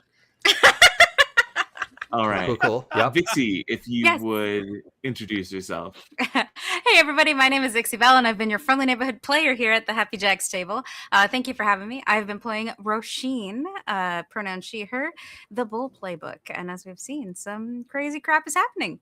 So I don't know how I feel about this. Oh God.